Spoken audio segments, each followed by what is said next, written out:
Welcome to the regular school board meeting for Independent School District 833. It is Thursday, September 20th, 2018 at 6:30 p.m. and we're at the District Service Center in Cottage Grove, Minnesota. 1.0 is roll call. Pat Driscoll. Present. Heather Hirsch is absent. Michelle Whitty. Here. Katie Schwartz. Sharon Van Leer. Here. Ron Kath. Here. Tracy Burnett. Here. Hannah Poore. Here. Lindsay Strom. Here. Sunny Yimmer. Here. Thank you. 2.0, please stand and join me for Pledge of Allegiance.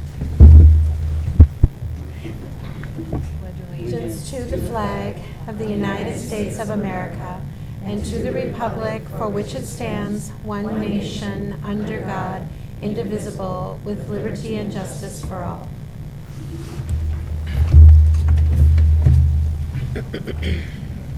Three 3.0 is the approval of our agenda, and I will entertain a motion to amend the agenda, adding a second closed session pursuant to Minnesota Statute Section 13D.05 Subdivision 3B to receive confidential legal advice in a pending legal action. So moved. Second. Moved by Sharon, second by Ron. All those in favor say aye. Aye. Any opposed? Motion carries.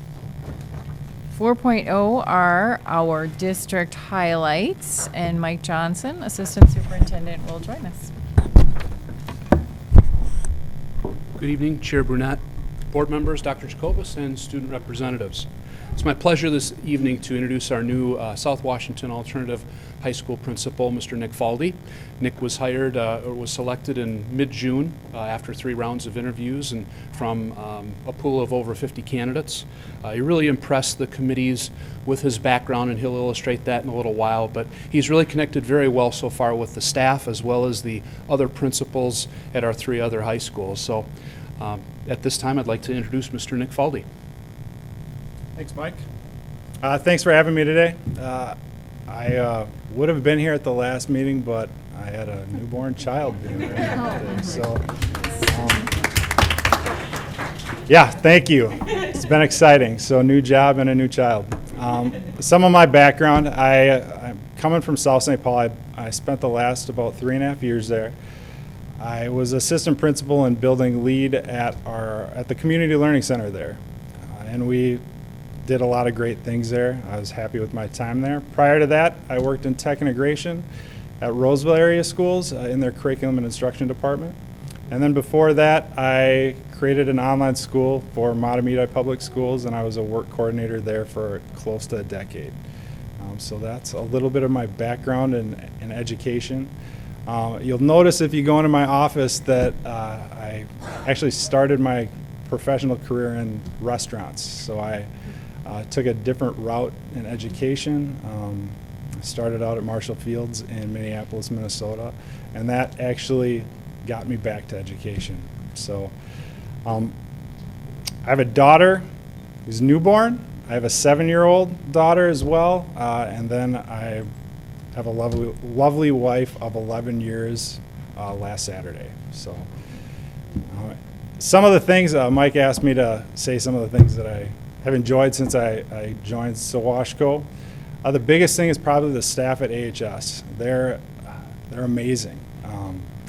They got so many great ideas. One of those ideas, Charlie, our lead teacher and one of our math instructors, suggested putting together an open house with a completely different format that they've never tried before, and they had double the attendance at it. It was more of a resource type fair than your actual open house. So we were providing different stops along our hallways for parents and students to see what we offer and to see some resources that we have as well.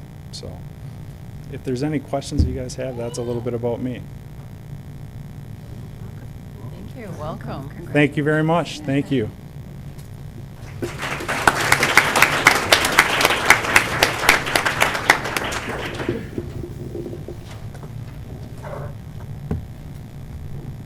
All right. 5.0 is public comment. At this time, individuals may speak to the school board on any item that is not on tonight's agenda.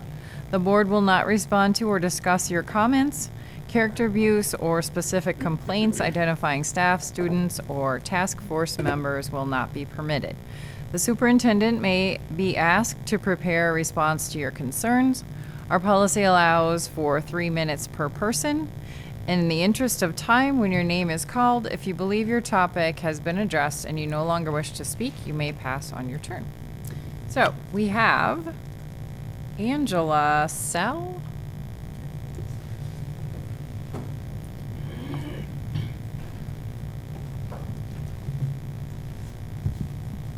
Yes, my name is Angela Sell, and I'm a pre-K teacher over at Pine Hill Elementary. And I'm here today to talk about the current petition to remove preschool teachers from the bargaining unit. I have been living in District 833 all my life, and I've been working in District 833 for 10 years, and I have to say that right now my trust is shaken with the district's ability to make decisions regarding this. I feel like we have been not been kept in the loop.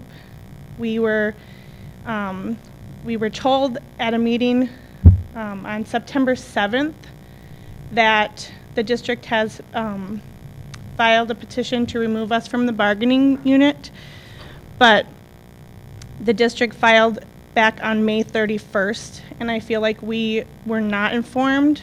We were not kept in the loop. Our job descriptions were changed last February, and we were not informed of this. Parents also registered their students back in February under the understanding that they would be sending their children to preschool programs with a licensed teacher. I realize we are all licensed at this point, but they could be sending their children to a preschool classroom that had an unlicensed teacher because we have been hiring under the new job description. That's disappointing to me, and I feel like we were not represented in this. We were not told what we needed to be told, and I felt like the community should have been informed, and I want you to know that I'm very disappointed in how this was all gone about. Our families my family and especially and the teachers' families are affected by this. We lose our tenure, we lose our bidding rights, we lose our years of service by this happening, and we should have been well informed.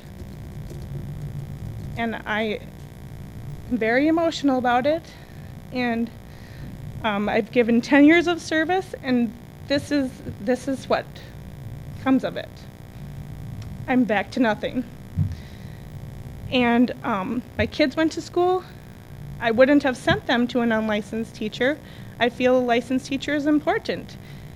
And I thought that you did too, Mr. Jacobus, because you've stated many times the importance of early education. And I felt very supported by you, and that's shaken. All right, we have, I'm sorry, it's 3 minutes. So we'll. Thank you for your time. Thank you.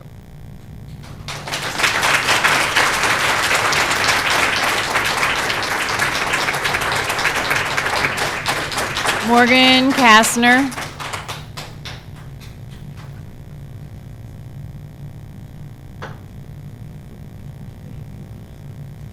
My name's Morgan Kastner. I'm a parent here in the district. I moved here about 13 years ago, and I was new to Minnesota, and ECFE was where I put my children, and I put my trust in the teachers there. I have a 3rd grader in Middleton, and I have a 7th grader at Lake.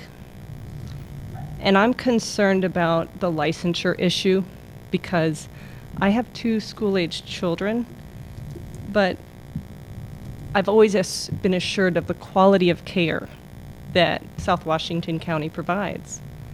And if this is an option to have teachers in the classroom, pre-K, which is essential for setting them up for success, if that is an option, then the quality of care, in my opinion, is not as high.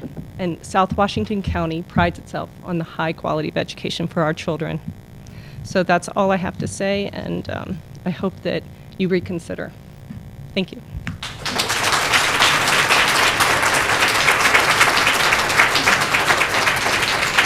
Samantha Crabtree.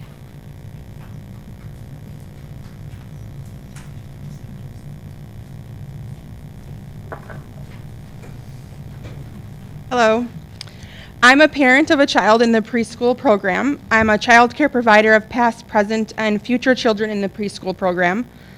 I'm a friend and supporter of many of our preschool educators. It is deeply disturbing that this school district has chosen, they haven't been forced, they're not following any compliances, but chosen to put the youngest, most vulnerable minds in the hands of potentially non-licensed, non-trained educators. Not only does this directly affect the children whose brains get the most development at these critical ages, but it affects our educators. Why does an ECFE teacher need to have a license to teach their classrooms, but not my preschool teacher? I have to hold and carry a license as a licensed child care provider here in the state, so should those I'm sending my child off to school with. You know as well as the rest of us that this has zero benefit to our district. The way this has been handled is nothing short of sneaky and disrespectful to our teachers and the preschool families. I hope you take the union seriously with the grievance and work to remedy this before we lose any more amazing professionals in this district. Each one of you need to ask yourselves, why are you okay compromising the education and livelihoods of those who you were elected to serve?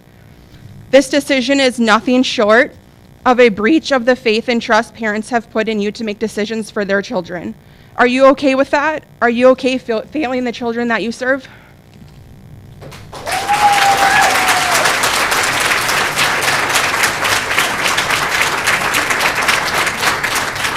Nancy Seipel.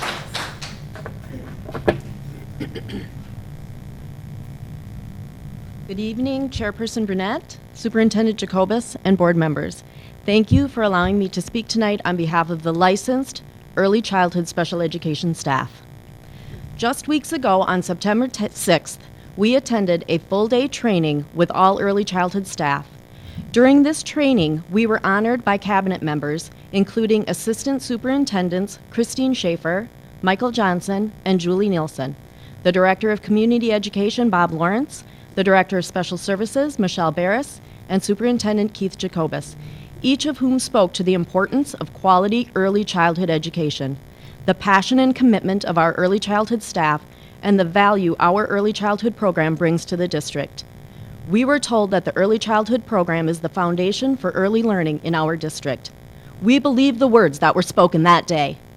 Unfortunately, a much different statement was made less than 24 hours later. A statement announcing that the teachers of our 3- and 4-year-old classrooms would no longer be required to hold a valid teaching license. A statement that removed them from the teacher's contract and severed their ties to the teachers' union. A statement that they were no longer considered teachers at all, but are now instructors. This year, we have 262 students with special needs in our 3- and 4-year-old classes, including students with cognitive, language, and motor delays, health disabilities, and social, emotional, or behavioral concerns. Not only are district early childhood teachers responsible for the general education of all students, they are also responsible for the implementation of the individual education plans for students with special needs. We as special education staff rely on our highly educated, licensed teachers to implement the strategies and interventions that we've spent years learning and practicing. Research shows from birth to age 5, a child's brain develops more than at any other time in life, and early brain development has a lasting impact on a child's ability to learn and succeed in school and in life. As our preschool classrooms become academically rigorous and our families experience more stressors, we are seeing an alarming increase in behavioral issues in our youngest students. The issue of childhood mental health is time sensitive and must be delicately addressed before the age of 5. The past 4 years, we have sent all of our early childhood teachers to day-long trainings on multi-tiered systems of support, an initiative and opportunity granted by the state in which we are addressing the mental health needs of our youngest learners. What happens when staff with this training walk away because they are no longer valued or protected under a teacher's contract?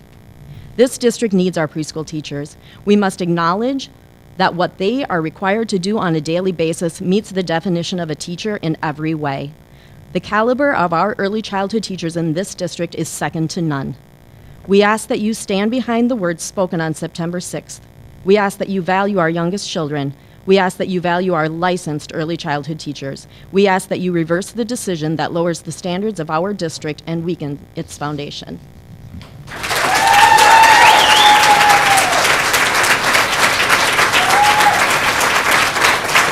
Sarah Craig.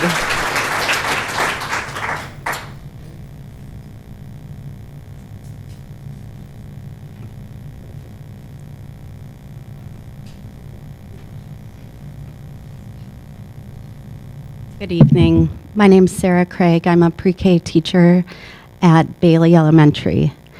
The first time I stepped into 833 was 1977 when I was 4 years old, when I went to a preschool program they had at Woodbury High School. I went all my years through this district, graduated in 1992, moved away for 8 years, but came back especially so my children could go in this district. I was working on my teaching license at the time, earned my master's, and have 5 children who have gone through this program. My second child started in an early child pre-K classroom. When I started him in that pre-K classroom, my life changed. I did not know that an early childhood program existed like that. And so I worked very hard to become a teacher in this district. I work very closely with special ed, and I'm so thrilled that they have stepped up and explained how complicated our jobs are. I do want to address this petition as well. I'd like to state some reasons that the district has said that we should not, that we should take teachers who work with 3 to 5-year-olds out of the district or out of the teacher contract and union. So one of the things that has been said is that it's to bring District 833 into compliance with state law. And I just want to clarify that there is no law that the district is breaking by having licensed teachers in the contract. There is no law. The other reason given was to expand the pool of available talent, meaning hiring unlicensed teachers who don't require a contract, have no union rights, and are generally paid less. So first of all, there is no shortage of preschool teachers seeking positions that are full-time on the teacher contract with union protections. There's no shortage of those. In fact, several preschool teachers have left our program already because the risk of not having union rights and protections is too high. So this voluntary change has been the cause of open positions in our program. And they were filled with new teachers who were unaware when they were hired that they would not be on the teacher contract. So So those are the reasons that I've heard from the district of why we're being taken out of the contract. So now I'd like to talk a little bit of why 833 should keep teachers of 3 to 5. 3 minutes. Pardon me? You've hit the 3 minutes, and we have a couple more people who would like to speak. Okay. Well, I have a lot more, but obviously I don't have any more time, but I just urge you to drop this petition. It's not good for anybody.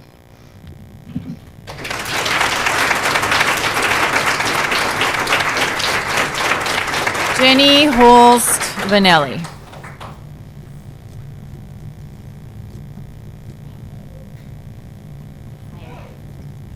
I'm Jenny Holtz-Spinelli, and I teach here in South Washington County in ECFE. It's hard for me to distinguish between ECFE and 3's preschool and 4's preschool because for as long as I've been here, over 10 years, it's just been together as one.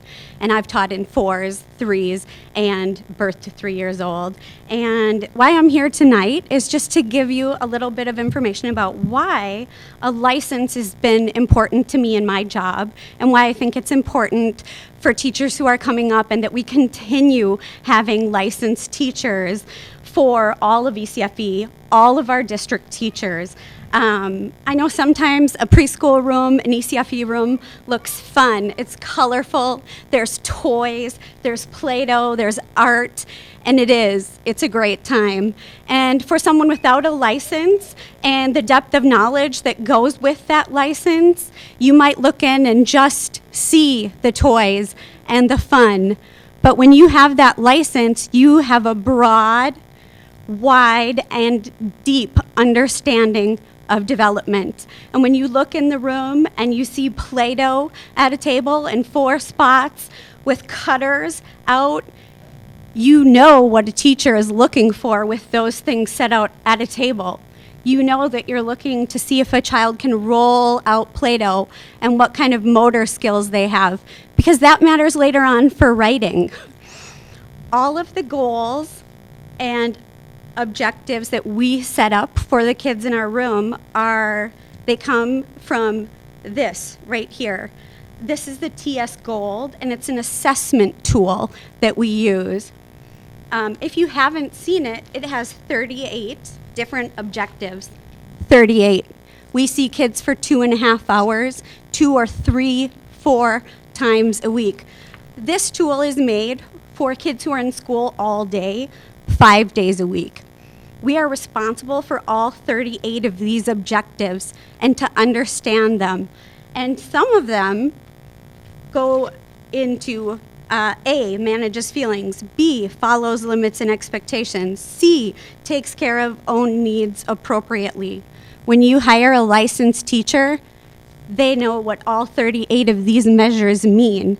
And they can look at a child and they know if I see a child in my circle time when I'm reading a story who can't sit up and attend to a circle, they have a backpack full of tools to help that child grow and be able to attend to that circle time and become ready for kindergarten. Also, what we know is that if I have someone who isn't sitting, their muscles might need work. And if my core isn't strong, I can't write later on. You have to have a license and an education to know and implement all 38 of these assessment items that are on our list in 2.5 hours, folks. A couple times a day. Thank you. It matters so much. Thank you very much. Thank you.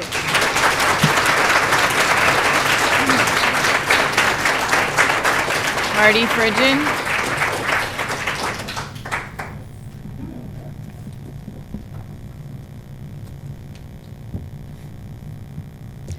Good evening, Chair Burnett, school board members, Dr. Jacobus, and student representatives. I am Marty Fridgen, president of the UTSWC. I am here to address your decision to eliminate the licensure requirement for the teaching positions in our preschool program. Up until now, our district's pre-K teachers have been required to hold a license. But this summer, the board decided to eliminate the licensure requirement, thus lowering the standards to teach the students of ISD 833. The district cites legal compliance for this change. Yes, it is true that the state of Minnesota does not require a license to teach 3 and 4-year-olds, but there is nothing prohibiting our district to require a license. In fact, the district has required licensure for more years than I can remember. Over 67 other districts, I was doing research and stopped at that, but over 67 other districts, including Stillwater, Hastings, Bloomington, Osseo, and Mounds View, require licensure for their pre-K teachers. We have been told this change will help because there might be a teacher shortage in this area. Might be. Currently, I believe all our pre-K teachers are licensed. To my knowledge, we've never had a shortage of highly trained, licensed pre-K teachers. Here's the truth. You will not solve a teacher shortage by lowering standards. There are licensed teachers who will choose to teach pre-K when and where they are treated with respect and as professionals. Lowering standards for the teachers in our pre-K program is a breach in confidence the parents have in our district. Our parents and communities expect the very best from us. That is what teaching licensure represents: skills, training from an accredited institution, and expertise in our field. More truth. Reducing the licensure requirement is really saying, you don't value our work or the work we did to get our license. It's insulting to the professionals who work with our pre-K students, those teachers who do it every day. It's like saying anyone can do what they do.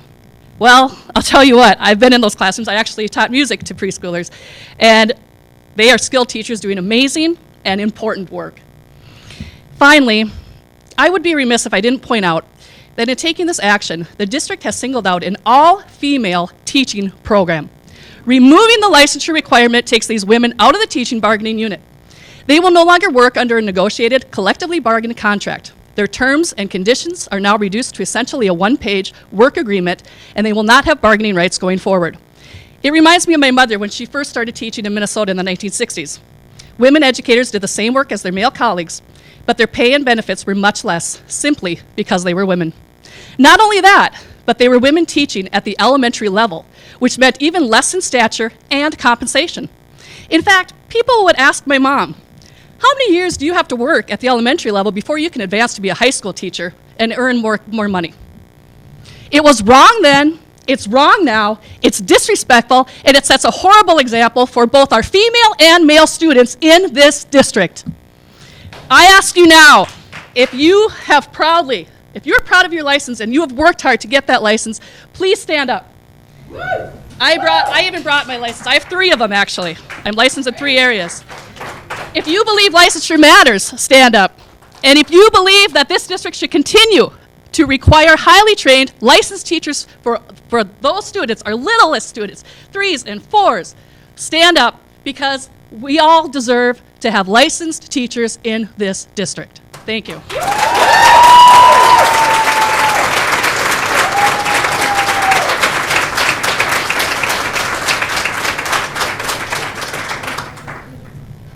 Thank you all for coming out. Thank you for your passion. Thank you for what you do for our kids every day. We really do value you. We appreciate everything you do. 6.0 is our consent items. All items are considered routine and non-controversial by the school board and will be approved by a single motion. There'll be no separate discussion of these items. Prior to the meeting, board members had the opportunity to review the items and could have requested that one be moved to an action item. We have none moved this evening, so I will entertain a motion to approve the consent items. So moved. Second. All right, moved by Sharon, second by Pat, and we will have Ron read our gifts. Oh, thanks, Tracy. Again, one of the items at our regular board meeting that we always approve is 6.6, which is the approval of our acceptance of gifts. And we just want to take the opportunity and thank all of our generous donors. This last month, we had over $77,331 in donations given to this district, which gives us a school year total already of $108,622. So thank you again for all of our generous donors. At the end of our meeting, we actually share those names. So if you see anybody you know, please thank them from us, from the board.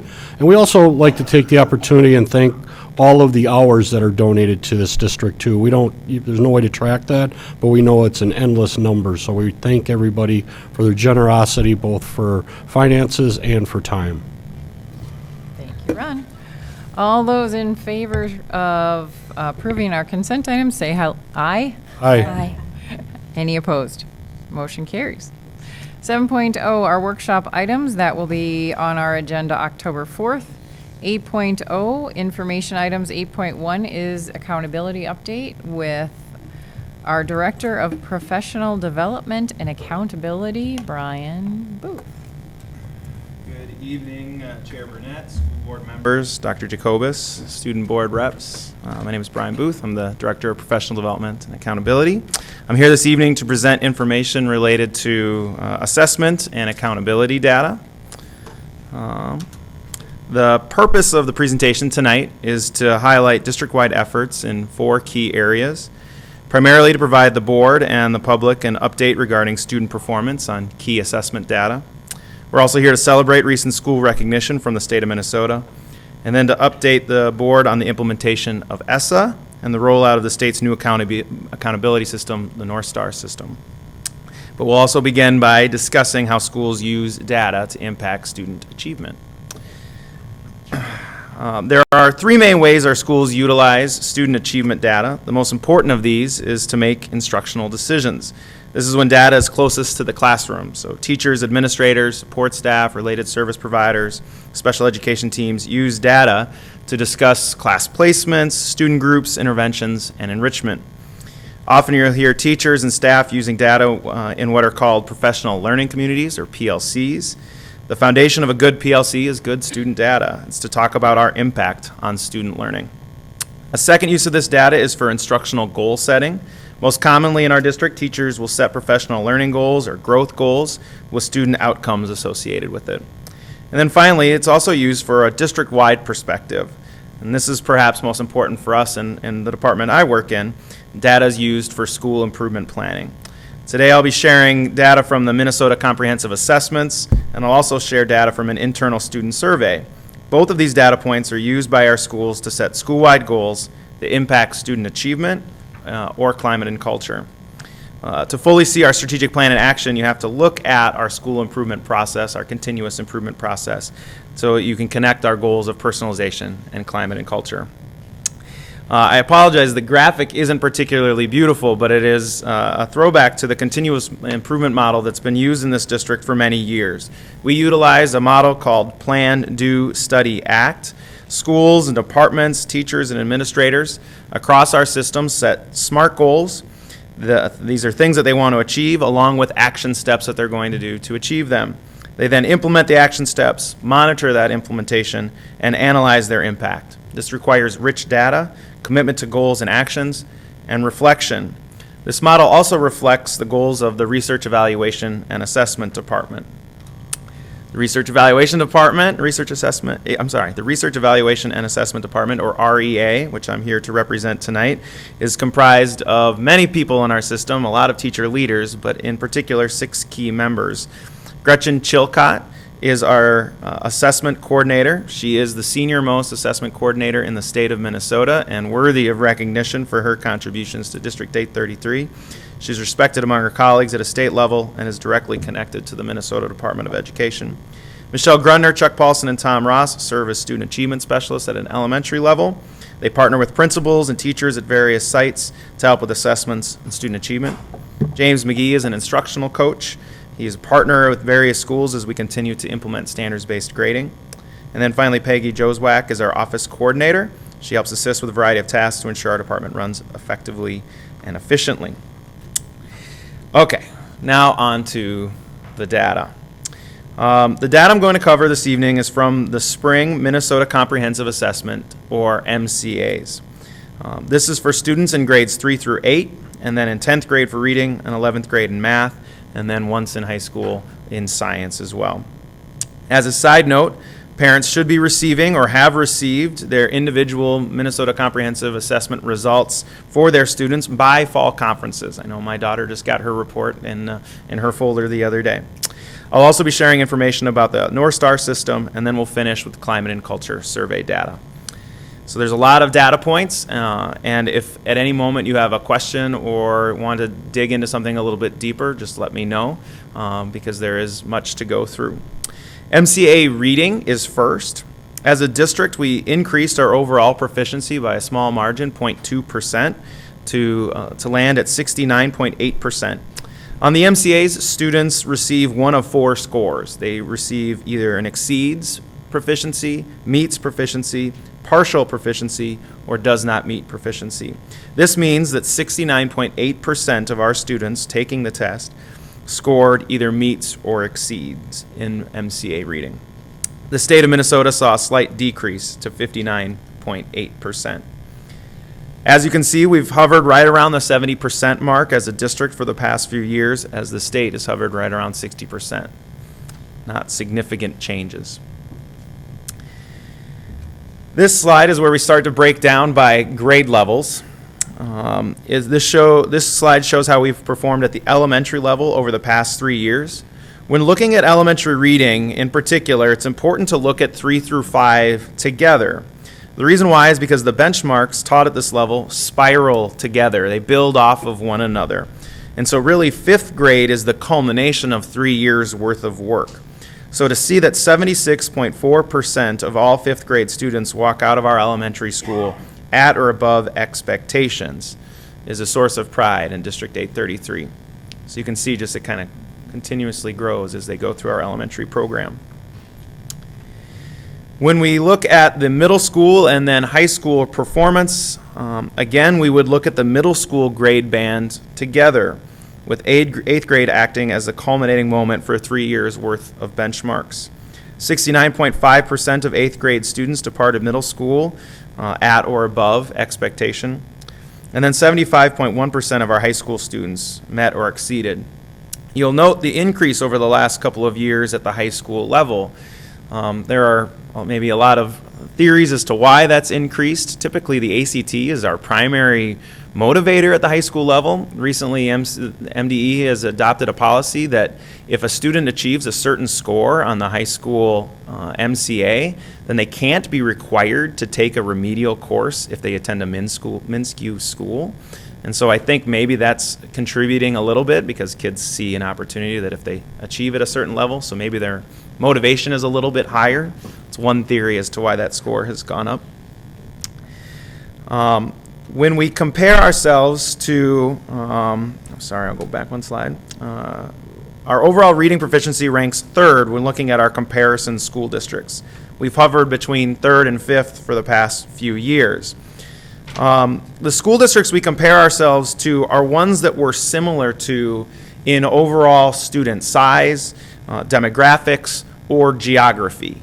And so these schools were selected years ago and have always kind of been just our a measuring stick for us when we're comparing. You can see that Eden Prairie and Lakeville outperformed us this year in the area of MCA reading, but we're slightly above Mounds View and Stillwater, and still, as I've said, well above state performance.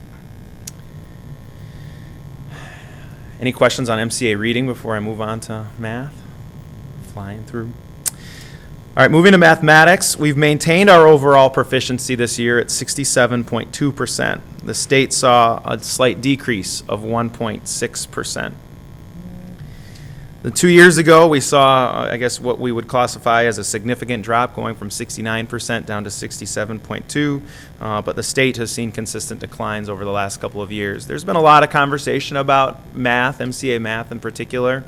And one of those talking points has been 5th grade math. You can see there is a drop both across the state and within our school district. There's something about the barrier of jumping from 4th to 5th grade math that we struggle with, and we ask some questions at the state level as well as to why we're seeing such a dramatic shift. Students leaving 4th grade at a high percentage of meets and exceeds, but then by the time 5th grade rolls around, there is a significant drop, and so it's a point of conversation for us. So, Brian, real quick though, you've been up to this point. You're looking at 18 versus 18 versus 18 when you're making those comments from 3rd, 4th, and 5th grade. But what happens in between 5th grade where we see those dips, or like the 4th grade one where the graph is constantly the last 3 years going down? What are we doing inside 4th grade? I get that they're tied together, but also we have trend data within that grade level too. I would say this is further evidence as to why, as we're moving to standards-based instruction, getting more clear on what those standards are in 3rd, 4th, and 5th grade, and aligning more of our instructional practices so that we can kind of combat this head on. What we get back from the state of Minnesota after our MCA results are individual benchmark reports that say this school performs maybe a little bit lower than expected on a particular benchmark. And so we can then target and go back to a particular school and say, on this benchmark in 4th grade, you were below state expectations. You were below your own expectations. And so when you're PLCing, when you're talking as a group, what are you doing instructionally maybe to focus on that particular benchmark and assess that and know your students? And so it's been a point of emphasis. I'd also say now with Kelly on board as well, it's been a part of our conversations as we're looking at instructional materials in 3rd, 4th, and 5th grade. And the training that we focused on the last couple of years. We've done a lot of training with our 3rd, 4th, and 5th grade, and this year we're doing more training in mathematics, in number sense, in number and operation, which is typically the benchmarks that we struggle the most on. Okay, thanks. So we are taking, I guess, I would say, corrective action because we too see the slide in 4th grade. As we move to middle school and high school, again, we see an increase the last couple of years at our high school scores. Beyond the intrinsic motivation of that score, I'd be remiss to say that score would not have increased without the dedicated work of our teachers and our principals and focusing in on that work. And so it is an important thing. Our 11th grade students ended the year with a 63.3% proficiency, our highest in the last couple of years. As we compare ourselves to our districts this year, we rank 4th versus our comparison school districts. We've either been 4th, 5th, or 6th the past few years.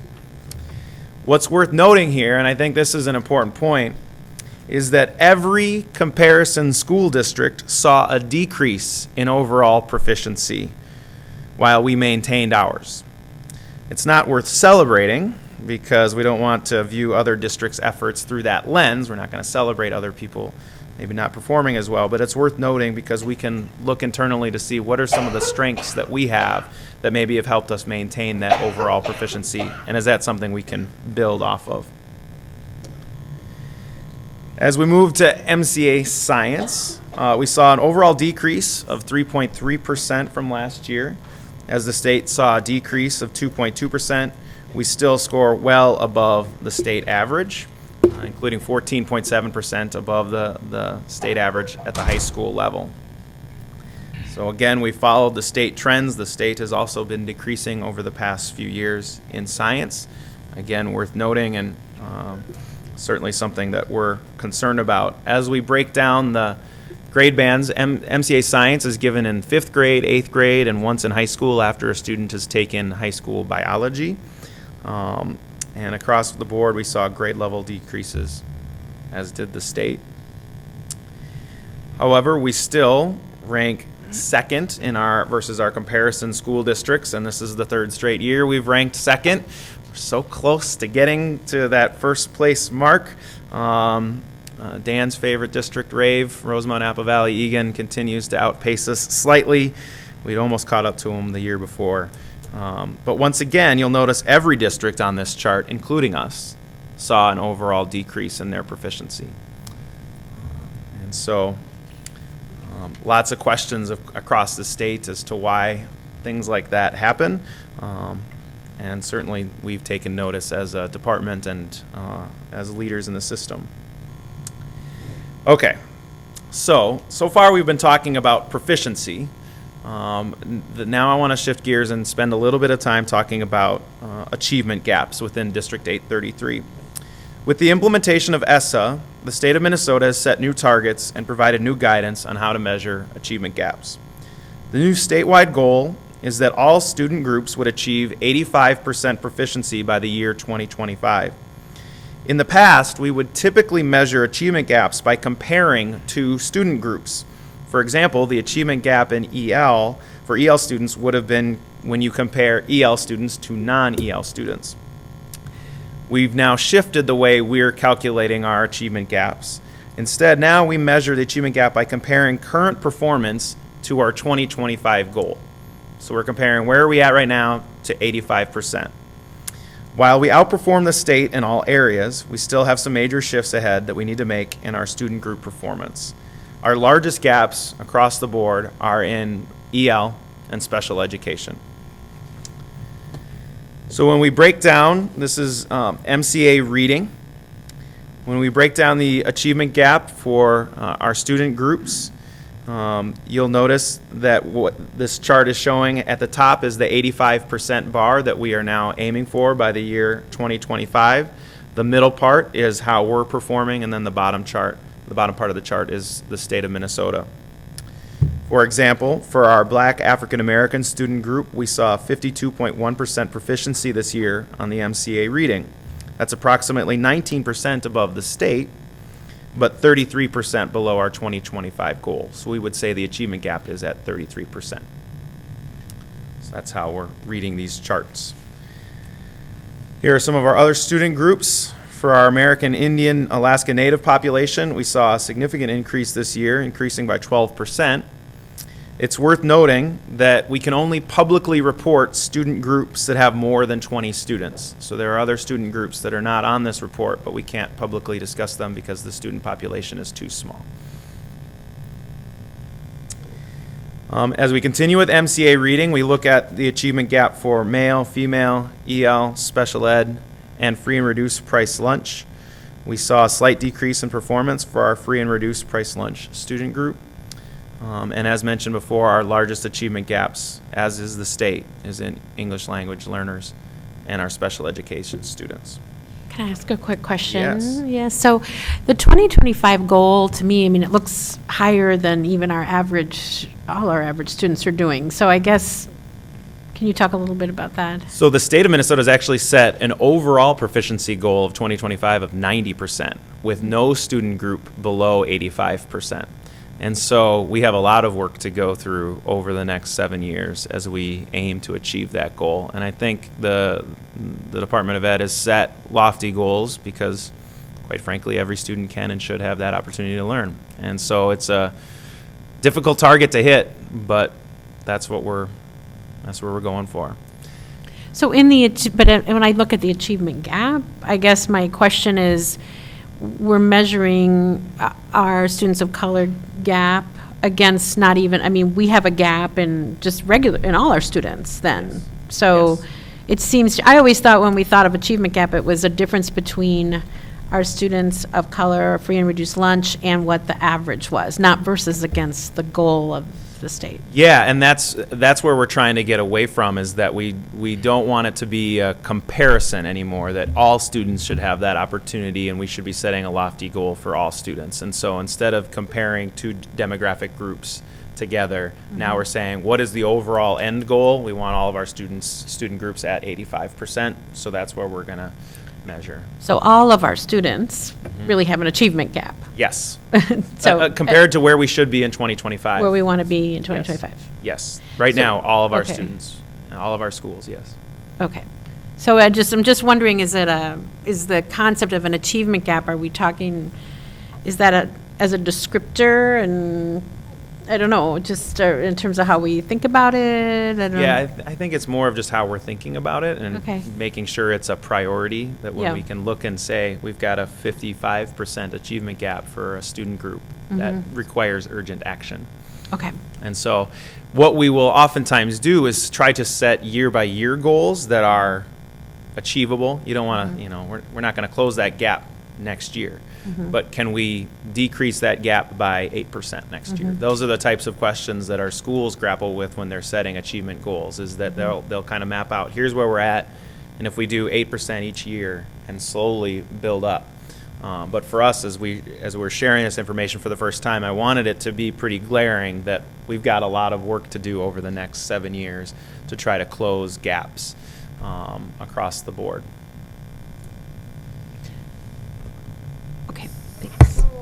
For the EL students, once they are no longer considered EL students, they move out of this, correct? That is correct. So that makes in itself harder.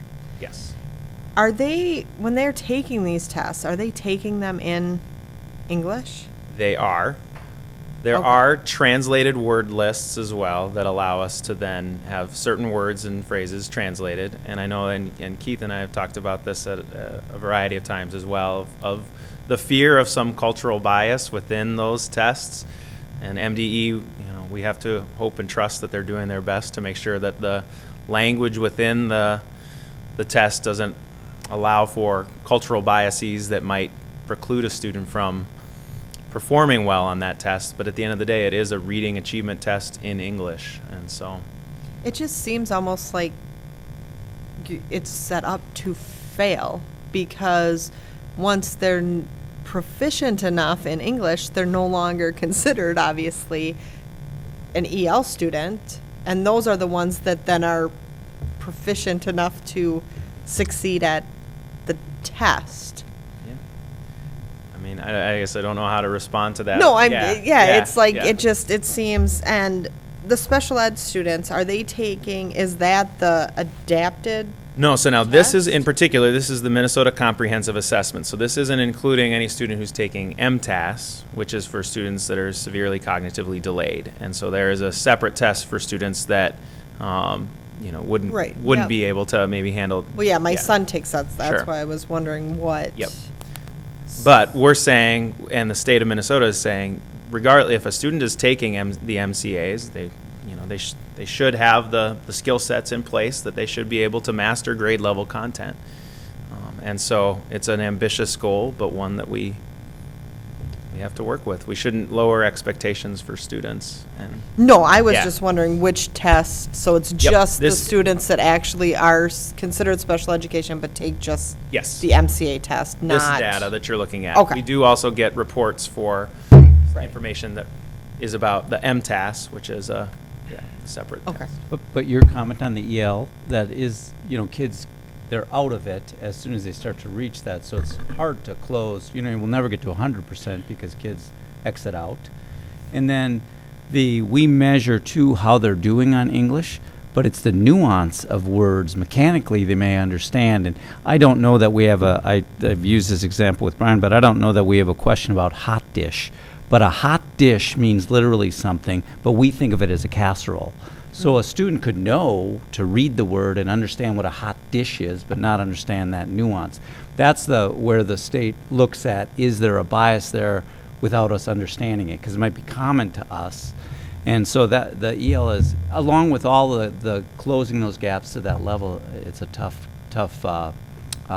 hill to climb for a lot of the kids, because a lot of our kids will come in and they're gifted, but they're not speaking English. It's difficult, and there's ways to look at that. And Brian has, different interventions, and our EL folks are doing that. But it is an interesting concept, that one group, because they don't stay in it.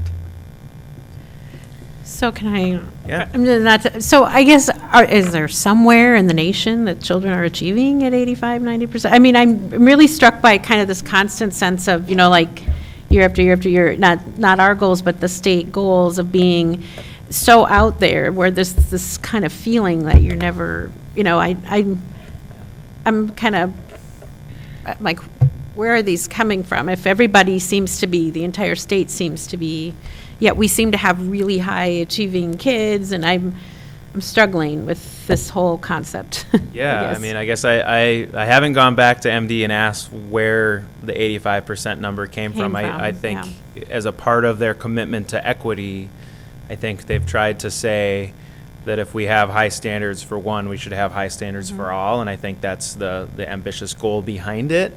I think it requires a lot of reframing of how we instruct and provide support to our students, because to be frank, 26% of our students did achieve meets and exceed. So it is possible. And are there levels of service delivery that we can provide? Are there other tiers of support we can include to help our students achieve? And so it's an ongoing discussion, I know, as a part of our achievement and integration work, as a part of our climate and culture, and making sure kids are seen and heard, and it all ties together. And so I don't know that there's a solution out there, and I don't know if there's a district that's at 85% proficiency, but it would be great if there were, that we could go and look at. There is? Minnetonka? So. And maybe. Thank you. Sorry. Just these are great questions. Yeah. The goal used to be 100% when I was doing that job. So we've made progress. And the test questions, are they still changing every year? They do change the test questions every year, and MDE releases previous test questions that we look at and analyze. And do they change the cut score every year too, still? I mean, yeah, we'd have to ask a psychometrician on that one. I don't believe, I mean, the cut scores still have remained the same. Well, the basis behind that and how kids get to that is maybe varied a little bit. But.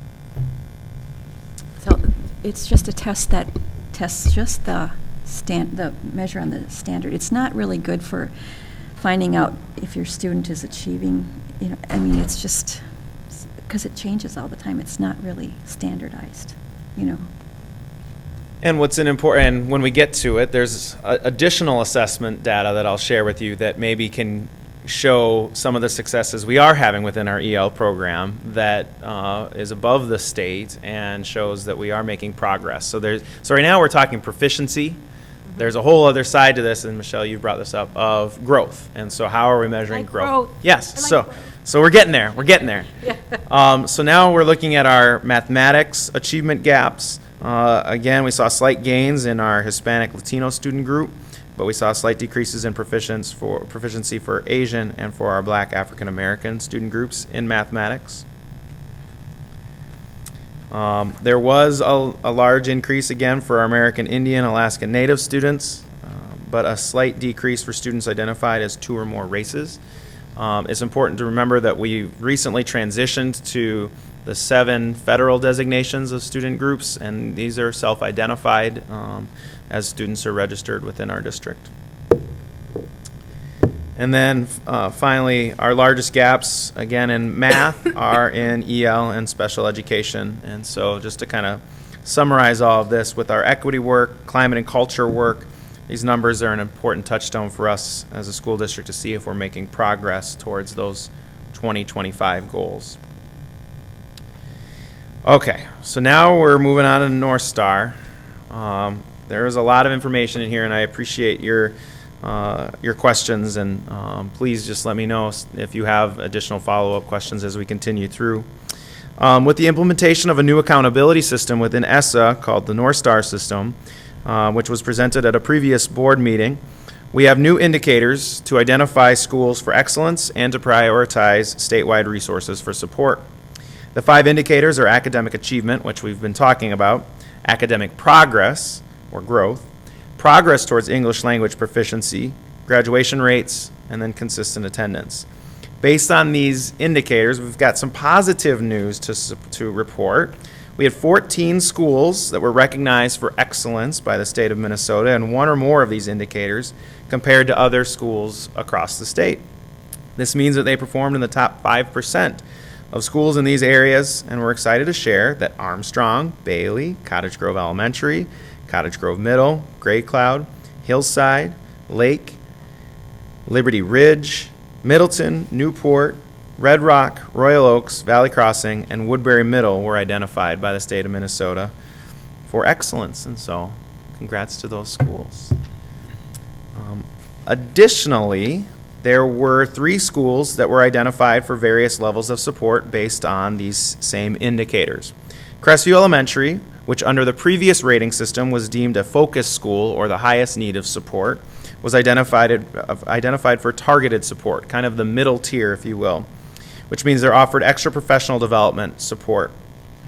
Hillside Elementary was identified for support, which will focus a few additional resources for their school.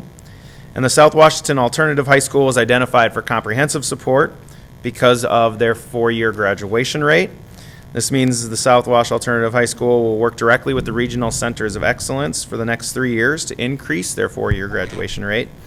It's worth noting that the majority of alternative high schools in the state were identified by this indicator, which would beg the question why they're using a 4-year graduation rate on alternative high schools. But so far, Mr. Falde has already met with the regional centers. We have some more meetings coming up to discuss progress towards that. Some of our other neighboring school districts saw their comprehensive high schools identified for their low four-year graduation rate. None of our high schools were. And so point of pride there on our graduation rate. We are trying to see if there's some flexibility in the grad rate, because if kids are on track to graduate when they come in, they don't need that program. That's part of it. Kids will come in as juniors and they're 3 years behind. So unless they have 29 hours in the day, it's going to be really hard to get in the 4 years. But when you look at our 5-year and 6, our alternative high school does wonderful things. But that 4-year, it's interesting that was utilized, because it really pushes, and it's an impossibility to meet that unless we don't want to lower our standards or do something that speeds kids through. So the state has been open to our discussion, and I've voiced my concern about this, and if we could look at a 5th year, or we could work in conjunction with our different process I don't have to go into, but that one's an interesting one that I am really frustrated by. And for the record, one of your school board members is involved in that conversation, so it's with Heather Hirsch involved. It's nice to have her perspective. Yeah. Question about that. When the 4-year graduate, is it a percentage of the students? So I mean, there aren't that many students either, so it's almost. Yep. The percentage that they would need to get above is 67% of their students would need to graduate on time. It's difficult in a 4-year cohort when not a lot of students typically begin at the South Wash Alternative High School, and so it's a difficult measure for us to wrap our head around as well as to why they were identified. So how many students would be true seniors, say, in graduating 4 years last year? Do you know approximately? Yeah, I would have to go back and look. I don't know that number off the top of my head. Because there's not a lot of kids in the whole 9 through 12 program. Correct. And I would say that's probably true of all the alternative high schools. Yep. Nick described the first meeting as he's just looking around the room. I'm like, wait, I know everybody here. And so it is a conversation we're not alone in having these questions. So it's disappointing because the goal behind it is to try to identify the schools that need the most support. And so if we're trying to identify the comprehensive high schools that maybe are struggling with a graduation rate that's low, now resources maybe are going to be pulled away from them for a school that, Yeah, and they're doing okay. I mean, they're graduating these kids a lot faster than they probably would have had they stayed. Absolutely. Or they would have dropped out, possibly, if they would have stayed. Yes. So these schools are doing good work with the resources they have, And whereas another school might need it. And oftentimes their students will come to them already a year and a half behind.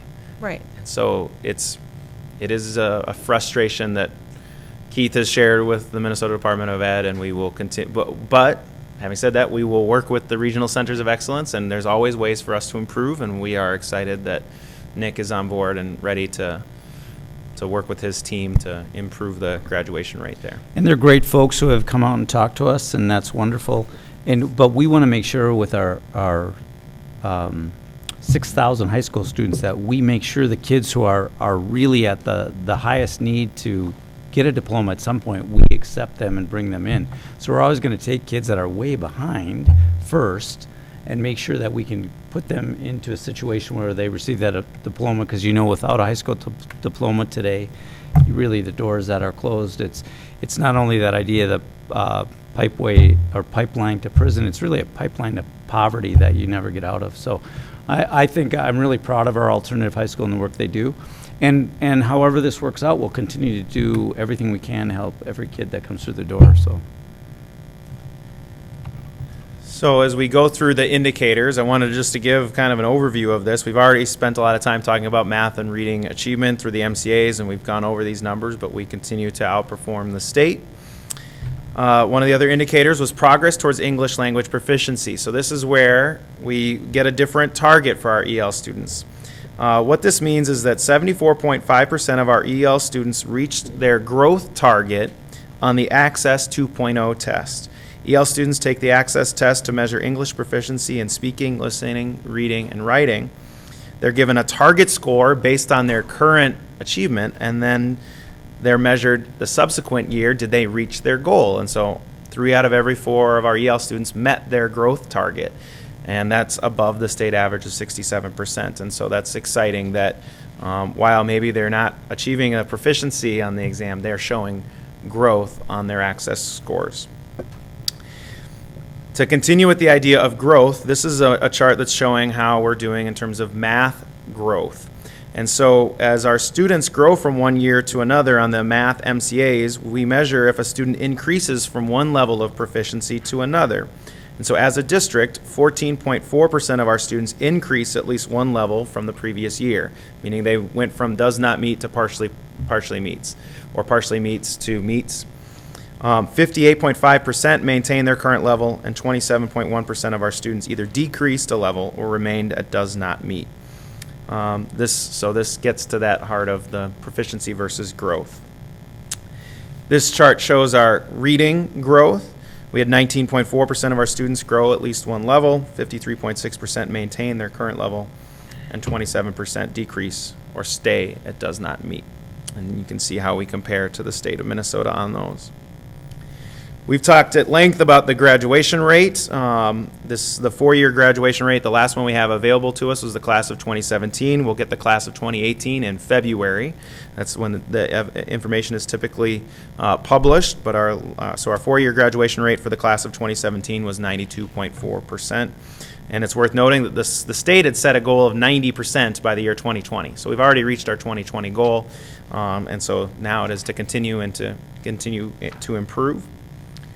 The last available 7-year grad rate we have is for the class of 2014, and they're at 95.6% of our students graduated within 7 years.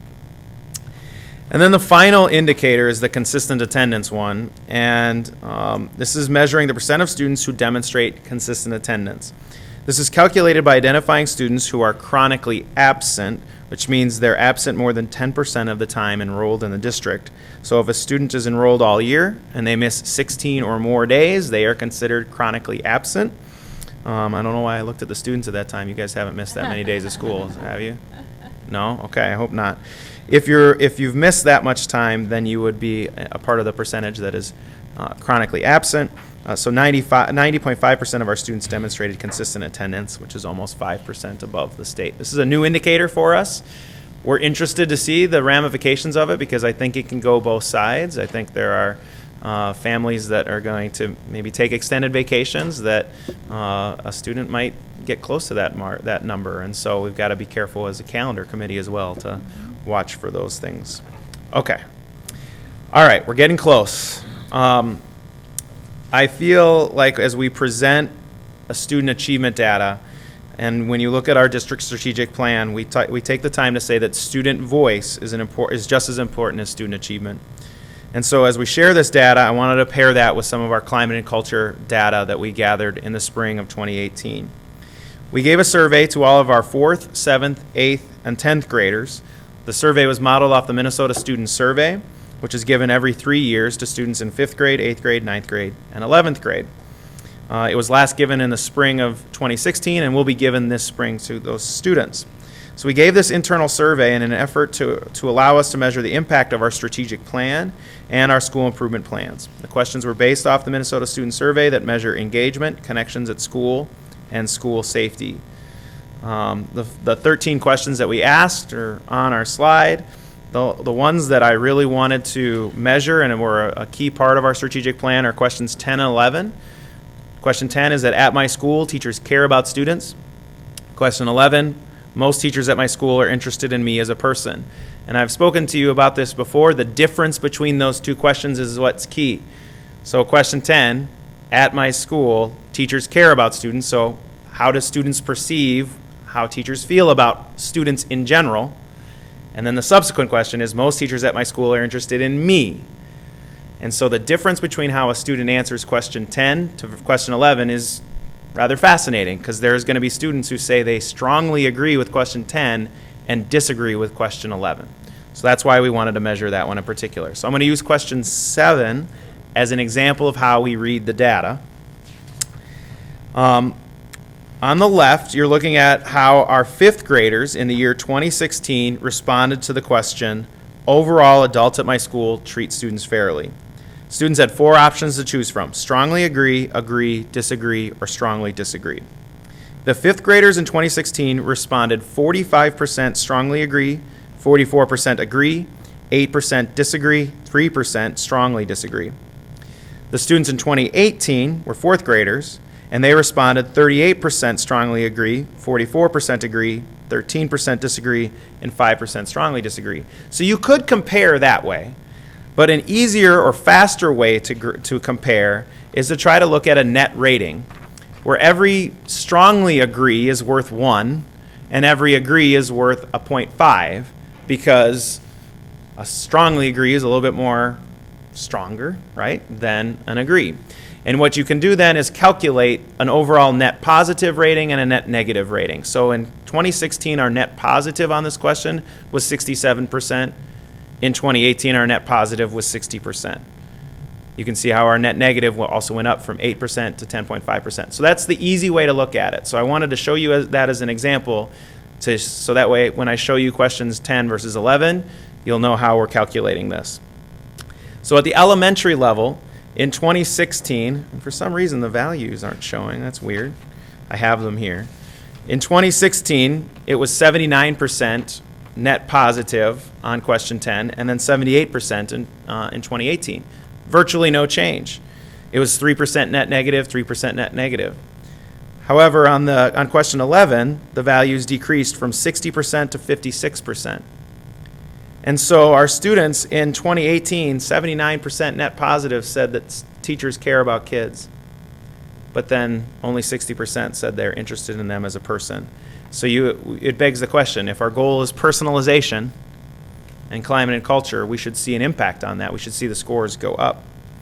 As we looked at the 7th grade versus 8th grade comparison, the middle school scores, the same effect took place. We saw a decrease from previous years on how our students were responding to personalization.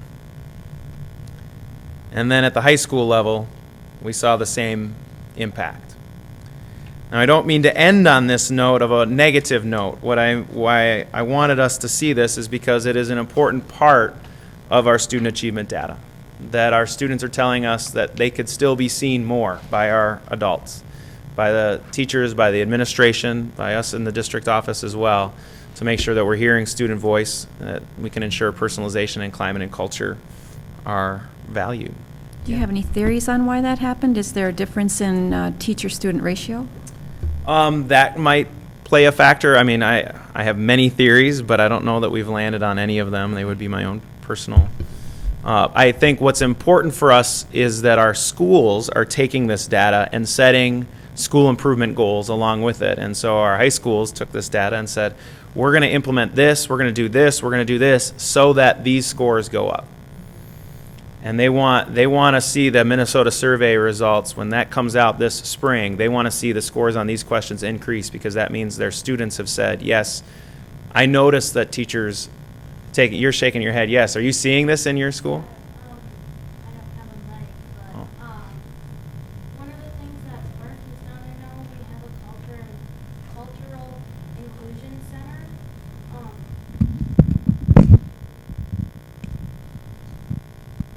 And I think that has definitely helped with everything. But also, like, looking at the elementary school and middle school and high school things, I was given one of these. I remember in middle school at like a lunchtime, I was given an iPad and said, "Here, take this."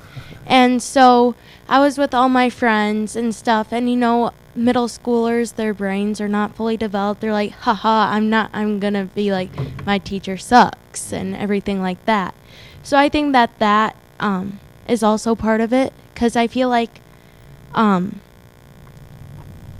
least for me, all my teachers have always been interested in me as a person and getting to know me as a person, especially one of my teachers this year who's brand new to being a teacher. She's connected with me just because she's had PSEO experience and things like that too, where I can connect on with her on that level. But I know that Park is doing like a much better job of connecting with their students and engaging, especially teachers calling out kids in the hallway one by one, name by name, just saying, hey, like, you got to get to class, or you got to get this in, and things like that. So I think they're really pushing that a lot more than this data represents. And that would, I think, that's a perfect illustration of how our schools then, they took this data and they tried to set some targets, and they're changing some behaviors of their staff to try to impact that. So hopefully it'll show in the results. And you're right, there is a certain percentage of this where kids are going to say, I don't want my teacher to know me personally. Like, there is a kind of, and so that is a part of this that we know, part of the survey. So do we do any additional follow-up? I mean, sometimes, we do surveys like this at work, and when you fill it out, you think, why don't you have just one box for comments so you know why I'm saying what I'm saying, rather than trying to figure it out by looking at, there could be an easier way. We did go back to a couple of sites where some of the data was particularly interesting, either way low or way high, and followed up with some of the staff members to ask some questions about that. So there is some follow-up from us, and then I think our school improvement planning process is our follow-up. Because the schools kind of know their data more than us. This represents district-wide, but it varies from school to school, and so. But the survey has no open-ended questions. There are no open-ended questions. Yeah. I just think that would help to get some idea of why they're saying what they're saying. And then I wanted to include ACT information in this as well, but I've already taken 17 hours. So, but we also, it's embargoed, and so we don't have it available yet, so. Any other questions? Just a comment. Very nice job. Thank you. Thank you. All right. Thank you. Good. Thanks, Brian. All right, 8.2 is the first reading of our open enrollment and IDT parameters. Assistant Superintendents Julie Nielsen and Mike Johnson. Good evening, Chair Brunette, school board members, Dr. Jacobus, and student representatives. We barely get started with the school year, and we're already off and running and planning for next school year. In front of you, the attached report includes the enrollment guidelines being recommended as part of the implementation of Board Policy 509.1 and 509. Those two policies, 509.1, the parameters around our intra-districts, which are for our resident families who would like to make a request to have their child attend a school outside of their assigned attendance boundary. And then the parameters around Policy 509, which are open enrollment, students attending who are not district resident students and coming into our school district. As we take a look at the report, the first part that I will go through will be the elementary inter-district transfer requests, and then Mike Johnson will cover the secondary inter-district transfer request parameters along with open enrollment. As you will note, the highlights are the changes and adjustments from previous years, and most importantly are the date changes, which we just wanted to align our timelines. Something to notice that the window opens for our inter-district transfers beginning October 15th, and that is for our secondary students, which is why this evening we're here as an informational item, and then board approval on October 4th.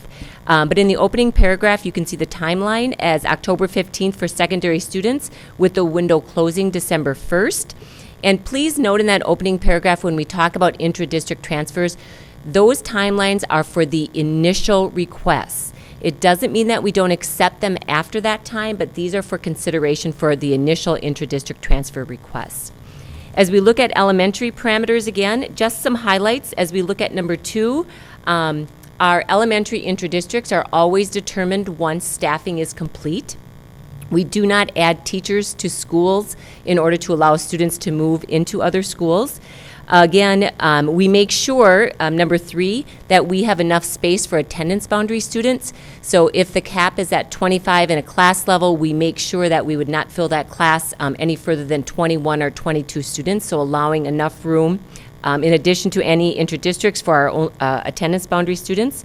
Number 4, you'll see that younger siblings have priority if their older brother or sister are currently on an approved IDT. And again, that's not an automatic, but they would have special consideration over other students. Number 6, 6 is that at the elementary level, once students are approved for an interdistrict transfer, they are able to remain at that elementary school throughout that period of time. Number 8, and that's a different timeline for elementary, you'll see that that closing timeline for elementary is March 1st, 2019. And then it says in 9, applications submitted after March 1st, those students who come in are then lotteried and put on waiting lists if we don't have space. And then number 10 is highlighted because it's a wording change.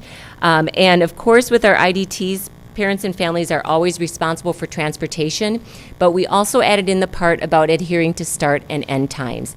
And so when we approve an interdistrict transfer with our late start, early start elementary schools, sometimes there's an IDT that's approved and then the students aren't showing up for school. And so we reserve the right to say that if you're not going to be at the school that we've IDT'd you to, that you need to go back to your attendance boundary school. Number 11 basically just says that during transition years, as we know from elementary, middle to high, that we reserve the right in terms of where students are interdistrict transferred to. And then number 12 is just our typical end of the summary line is that we make recommendations each year at about this time regarding the following year. So maybe before I turn it over to Mike, any questions about the parameters for interdistrict transfers for elementary students?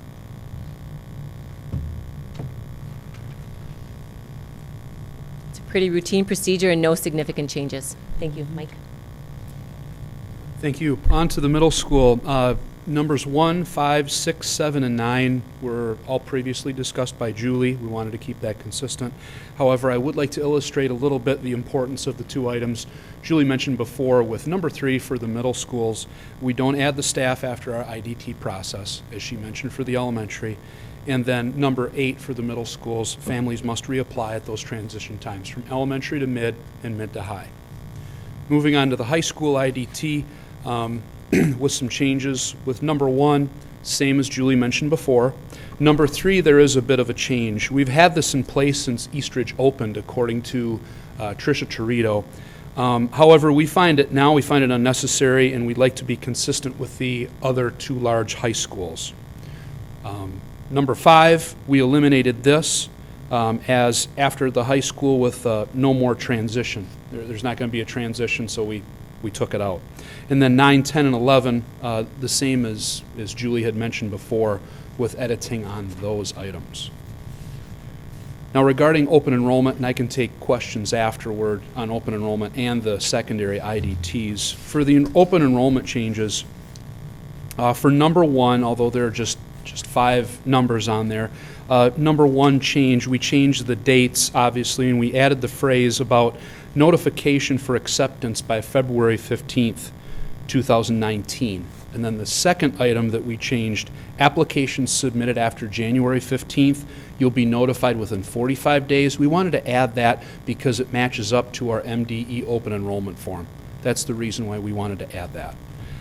For number 2, obviously dates have changed for this, but the schools haven't. When we came back here, when we were here last year, those are the same schools because of boundary and obviously capacity issues. And then for number 4, quite simply, we changed the 833 to South Washington County Schools. Before I take questions or comments on the OE or the IDTs for the middle and high school, I'd like to thank Trish Torito and Renee Allen from Student Information. When we work on the lottery processes and when we go over these with a fine-tooth comb, they're extremely helpful. So I wanted to share my appreciation for the work that those 2 do. Mike, just a public reminder on 5, which is on the back, is that kids can stay in the school through that age group at the transition, either from elementary to middle or middle to high.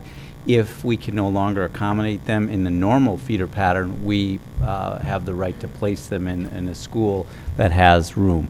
We're going to get into that a little bit probably in the future, and I just wanted to point that out for folks. And that's clearly outlined when people do open enroll.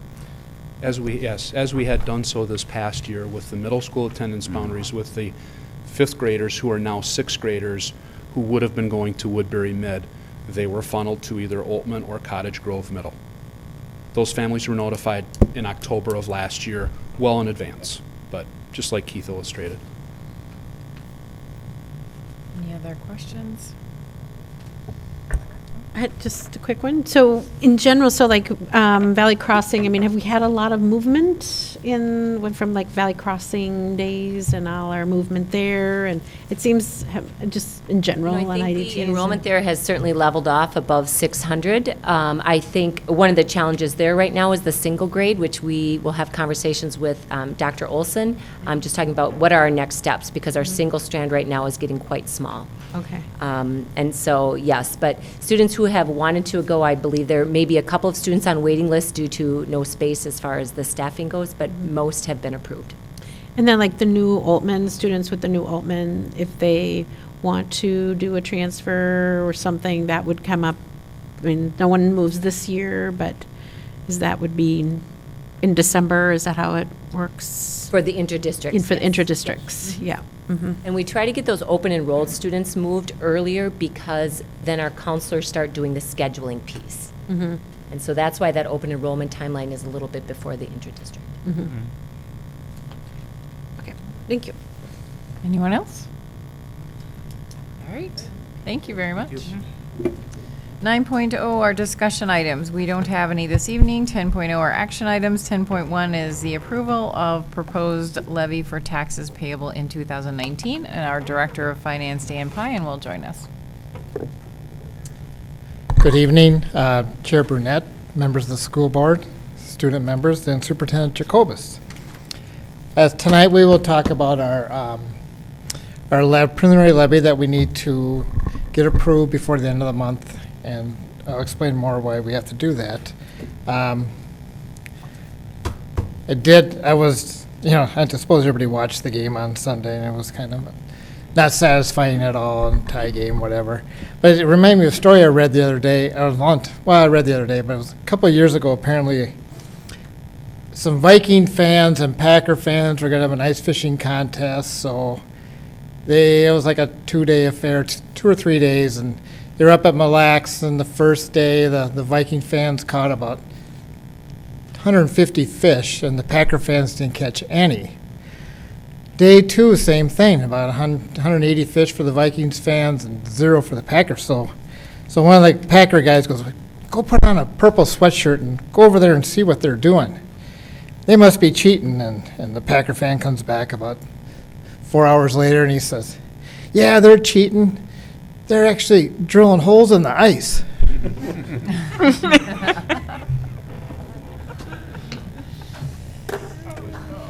So tonight we'll talk about the levy. Property tax.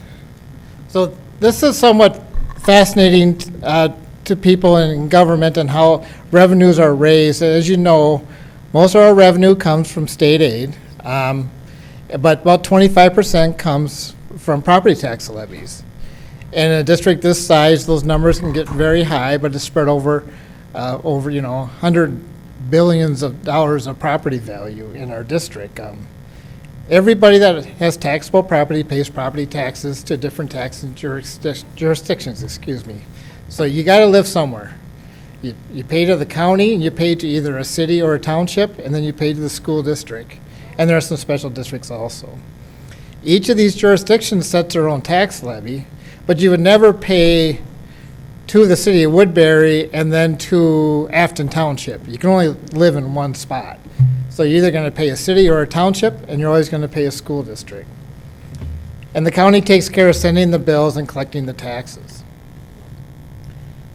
So as we do our levy system, we are set up with our truth and taxation hearing to be similar to the cities and counties, but the problem is that we're in different budget cycles. So cities and counties run on a calendar year. So they start on January 1st and end on December 31st. We start on a fiscal year that aligns with our school year, so we start on July 1st and we end on June 30th. The truth and taxation and the levy systems have all been set up more for the calendar side of it, so when we have our truth and taxation, we will talk about a budget that you approved 6 months earlier. Whereas the cities and counties are talking about a budget they're going to approve for the next year starting in January. So we have a little difference on the cycle there. And I don't know why they don't just change our our taxation periods to July, but they don't. Probably because then they'd always be at a half year off on their tax collections. So tonight we'll talk about the payable 2019 property tax levy. We'll talk about how it's determined, we'll compare it to the 2018 levies, and we'll talk about possible reasons for changes in the levy. I think one thing people have to really remember, as levies go up and property taxes go up, it doesn't necessarily mean that there's more money in the budget for the school district. Sometimes it does, but most of the times it doesn't. And you'll see in some of our categorical levies that the reason it went up is because the aid went down. The levy is based on many state-determined formulas for different categories. Some of the tax levies are revenue neutral, meaning that as the levies go up, aid goes down, or vice versa. If aid goes up from the state, then the levy goes down. Our expenditure budget is limited by the state set revenue formulas, meaning that, we just can't set an expenditure budget and then levy to that budget. Cities and counties can do that. I'm not trying to pick on them, but they can determine what their budget is and then levy up to it. We kind of look at our revenues and then we budget our expenditures up to our revenues. And it doesn't, like I said, it doesn't always correlate to an increase in the budget. We levy taxes in over 30 different categories. The levy limits are set by state law or they're set by voter approval. MDE calculates the levy limits for each district, and they put it into a form here. This is our levy document for this year. This is double-sided. It's 40 pages long. And this is what determines what the levies are. And every district has the same report with a different name on top and different numbers inside. But Dr. Melcher, who gave the presentation I went to last week, said that as recently as 5 years ago, this was 31 pages long. And we thought they were making it less complicated, but apparently they're making it more. The longer this gets, the more complicated our system is. I look back 18 years ago at the one that I did. This thing was about 18 pages long. So, and it's just a matter of putting different kind of debt service things in there and operating referendums and things like that, but it gets more complicated every time. And MDE will make changes. This one I just ran at 5 o'clock. The one that's in your board packet is different than the one I ran at 5 o'clock because they keep changing it. So we're going to recommend to you tonight that you approve the maximum, because by law you cannot increase the levy after September 30th, but you can decrease the levy. So for school districts, they allow you to put the term maximum in there, and then this MDE will send the county auditor the most recent run, because they're making adjustments all the time to pupil units and to different formulas. And they generally have it all done by first part of October, but just to make sure, we say it's max. We tell the county auditor it's going to be max. And then she looks to the state to give her the numbers before they run their proposed tax notices. We won't go through this a lot, but I just want this on record if you ever look at this in the board packet. But setting the school district property taxes, it has to do with a lot of different steps, and it starts out with the county assessor determining the value of every property in the county. The one person, they have a team that does that, but there's a lot of properties to do. And you as homeowners already know that you look at your statements and they have an assessed value, and then there'll be a credit for state aid, things like that. But they set it based on tax rates and basically tax rates and the market value of your home. And when I say market value, basically your home's going to be worth what homes are selling for. And sure, you put a porch on there and they're going to throw some more, they may see it, they may not, but what happens is that they figure out a sales ratio, and county assessors are supposed to stay within 95% on their sales ratio. It might be 90, I can't remember what it was, but we generally are running 95% in our district, meaning that what they're assessed at, they're selling, that's 95% of what they're selling for. So that's pretty good.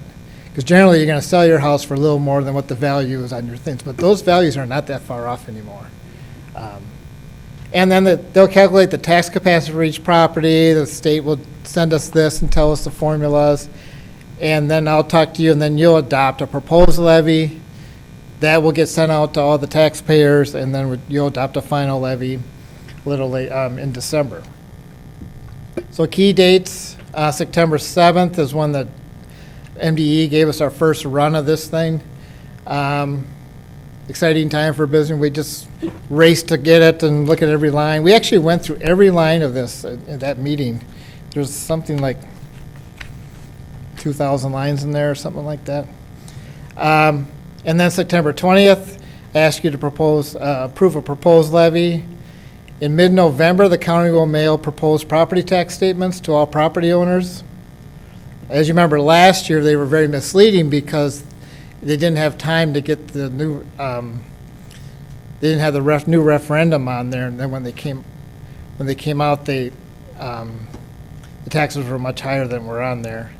There'll be a public hearing on December 13th, and then December 13th, we're only having one board meeting in December, so I'll ask you to approve it the same night. Okay, we'll run through the numbers real quick. So the proposal we have right now, and it's not going to change a whole lot, but it changed a little bit.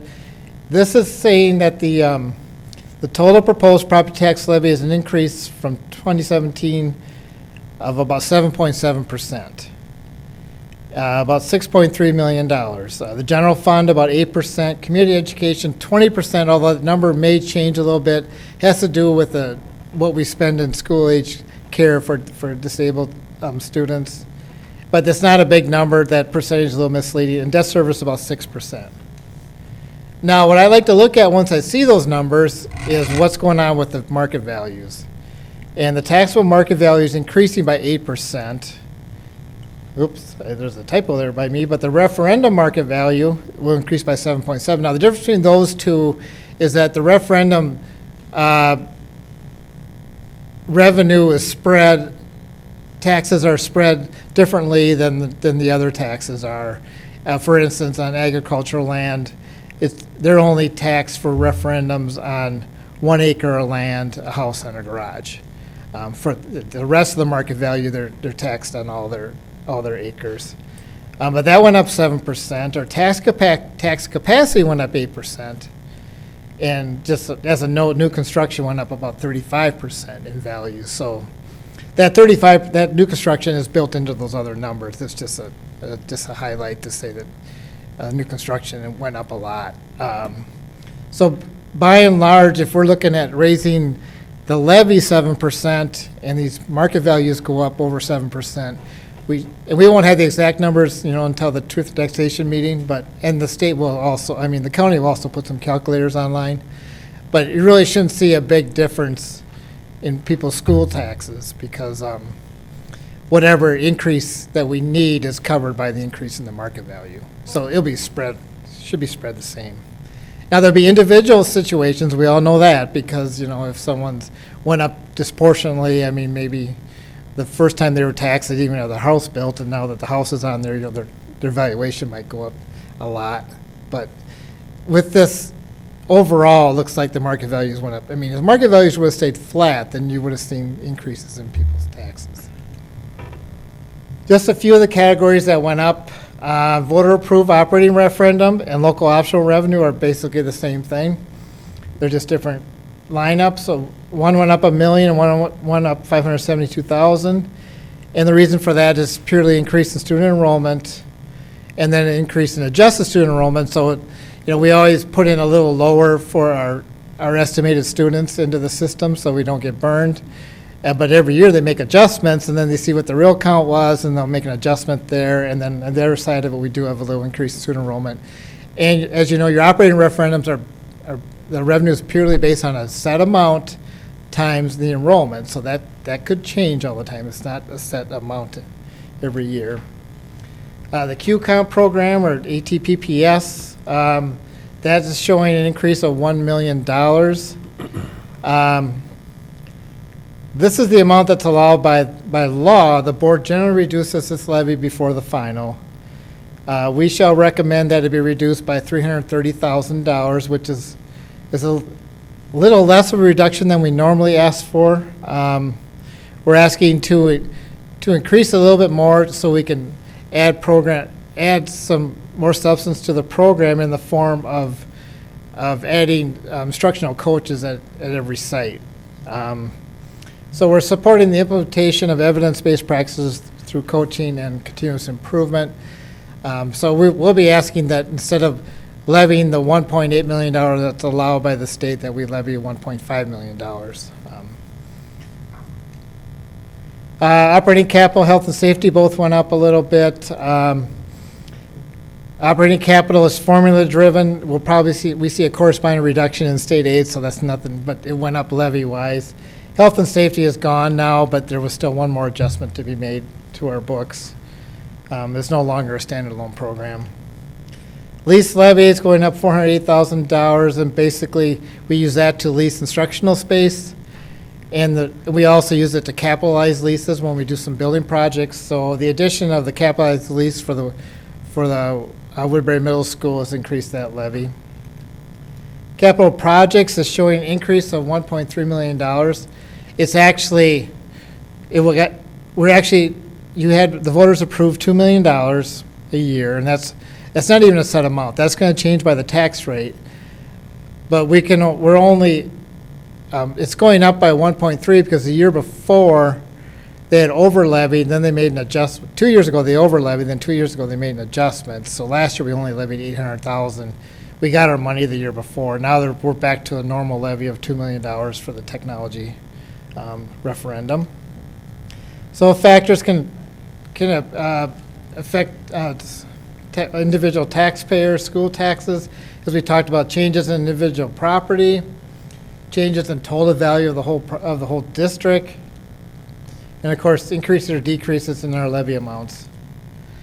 This is just an example of what people will see. This is the 2018 one on, or the 2019 one on here, but everybody will receive, once we tell the county auditor this is our levy, and once the city and county and townships all tell it, they will send notices like this out in November. And it tells them also when the Truth and Taxation meeting is, and you probably all see these. Our presentation that will be held in December, we often call it the Super Bowl for business managers, the Truth and Taxation meeting. State law requires that we have a meeting between November 24th and December 28th, and it has to be after 6, and it can be part of our regular meeting. And we may adopt the final levy, and that's good because we only have one meeting in December, so you'll have to hear the presentation and then adopt the levy in the same night. So the next steps are the school board approves the preliminary levy tonight, and I would ask that you would approve just the maximum for tonight. We will accept public comments on the proposed levy after the Truth and Taxation presentation on December 13th, and then you will certify the tax levy on December 13th, the same night. With that, I'll answer any questions, and when we're done with that, I would ask you to ask for a motion to approve the preliminary levy for Pay 19. So I'll entertain a motion to approve our proposed levy for taxes payable in 19. So moved. Second. All right. Moved by Michelle and second by Ron. Any questions? Just one quick question, Dan. So the bond refinance that we approved last week, or last meeting, that'll be coming through now. Would that be captured as a final to help with these tax statements, or is it the following year that savings would show up? No, that won't show up in time. Our debt service schedules will go on to the next one. But I mean, when the actual, you always get the preliminary first, and then the actual one that people will pay off of, though, if we get that referendum or the refinancing, that'll show up on those statements then for payable 19? No, because we won't make our first payment on that refunding until February. So So then it'll be 2020 is Yeah. when people will Yes. see that savings, okay. Yeah. Anyone else? No? All right, all those in favor say aye. Aye. Any opposed? Motion carries. 10.0. Thank you. 10.2 is the approval of workers' compensation insurance renewal. Good evening again.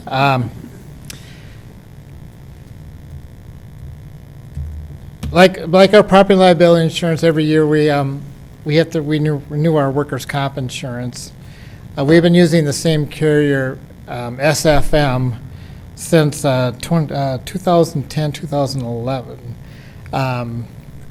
Our agent is Marsh McLennan, and we want to renew at least one more time with SFM. We're really happy with their service. We're kind of getting a little shaky on the rates lately. We're kind of, hopefully we won't get a little rate creep, but as you know, as you can tell by this, our annual premium just for work comp alone is over $1 million. And in the past, we've had a retention program, which we're in a 2-year retention now, where we were getting back about $100,000 to $120,000 a year. Now this last time through, we didn't get any retention. In fact, we had to pay a little bit more in, but we're still at about $1 million. If you look in the agenda on the last page, we have a history of our payroll and a history of our experience mod, and then a history of our premium. So even though we're at $1,047,000 in premium, this is still $30,000 less that we were paying in 14-15.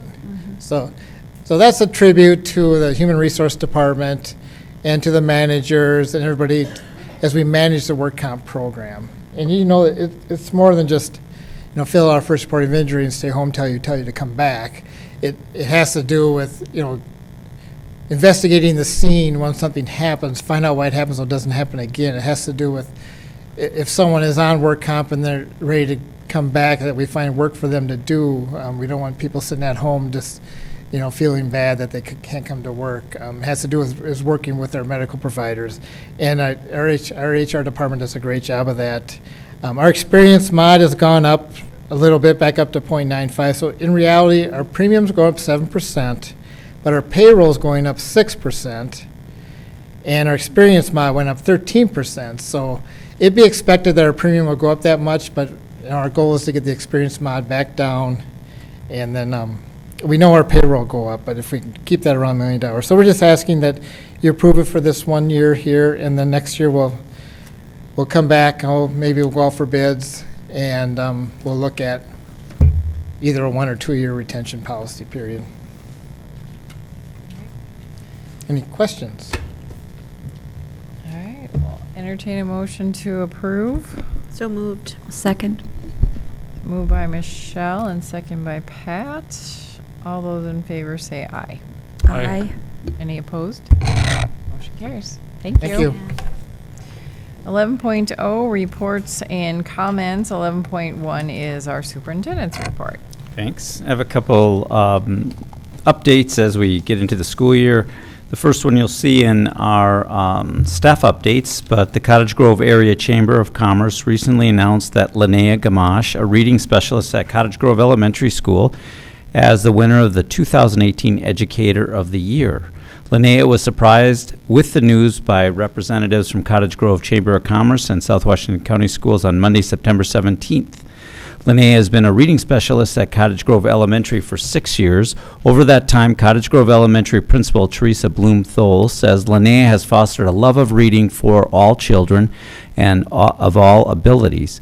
Teresa also credits Linnea's work as an integral part to the school's ability to reduce the achievement gap by 50% in both math and reading, an accomplishment that earned the school recognition from the Minnesota Department of Education in 2017. Every year, the Cottage Grove Area Chamber of Commerce recognizes an Educator of the Year along with other community awards. Linnea will be recognized at the 2018 Cottage Grove Area Chamber Annual Banquet, which will be held September 27th. And the theme is a 50s theme, if you want to go and dress up. So congratulations to Linnea. Just a reminder that this Sunday, September 23rd, we'll hold our grand opening celebration for the new Oltman Middle School. The community is invited to see the new school. There will be a short program at 2 p.m. followed by self-guided tours. The school was funded by the community support in 2015 for our bond referendum. We want to thank our public again. The building, as you know, seeing it is beautiful, and the start of the year has been outstanding for kids in the school. Some updates from our teaching and learning department. They're continuing this year, as you've heard in past presentations, with our standards-based instruction and standards-based reporting. All middle school and high school core subjects will be meeting this fall to prioritize and unpack standards along with 3 through 5 math.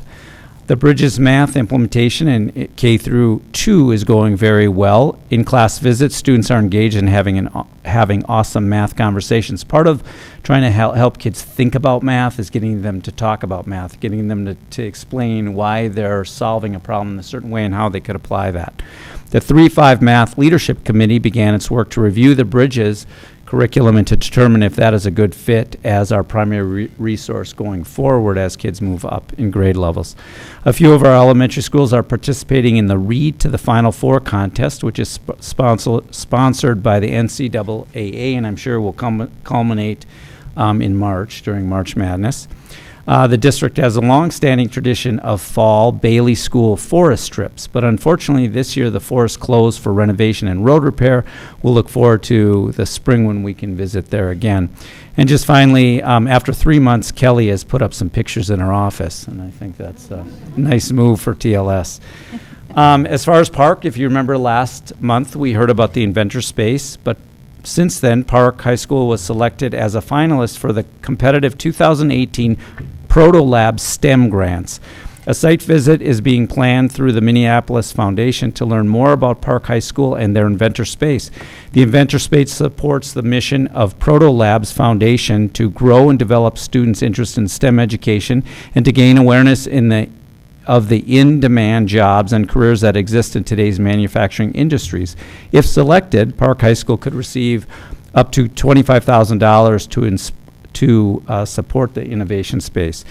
And if a little bit about the Proto Labs, they're the world's fastest. They are the world's fastest manufacturer of custom prototypes and on-demand production parts.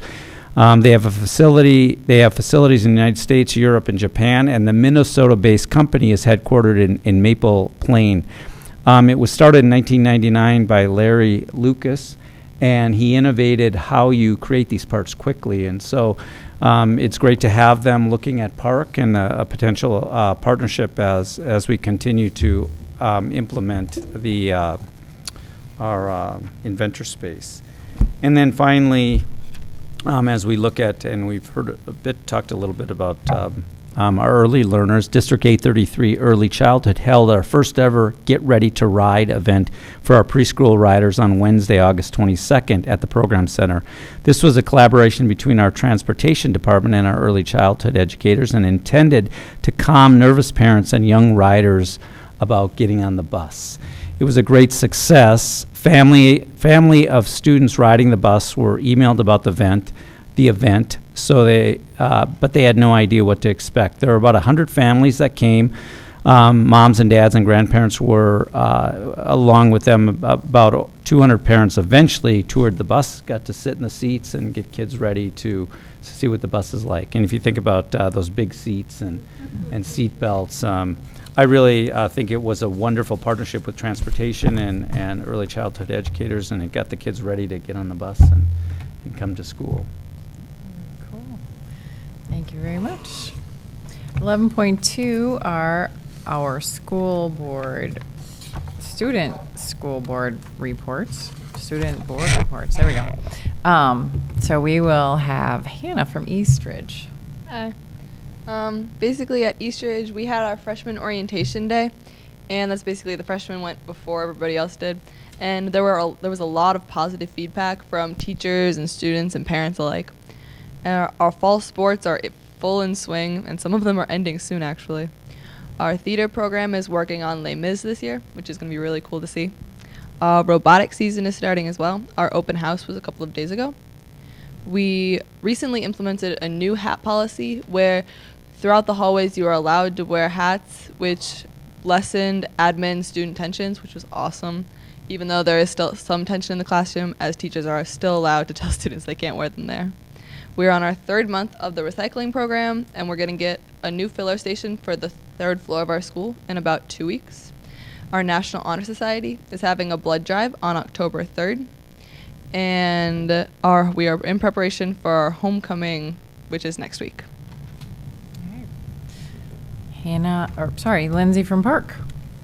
Okay, so our first week of school was just basically going over expectations and team building type things, and then digital citizenship, which is required by law to do. So we got that knocked out during that first week. We also did a lot of team building throughout the building, and one of Park's mottos is we run as one, and then with that we have ICC, which stands for Integrity, Commitment, and Compassion. And during the first week of school, we filled out these little paw prints that had our names on it, and then on the top you put where you wanted to go in the world and what you like doing, and then on the bottom is how you show integrity, commitment, or compassion throughout the school and outside of school.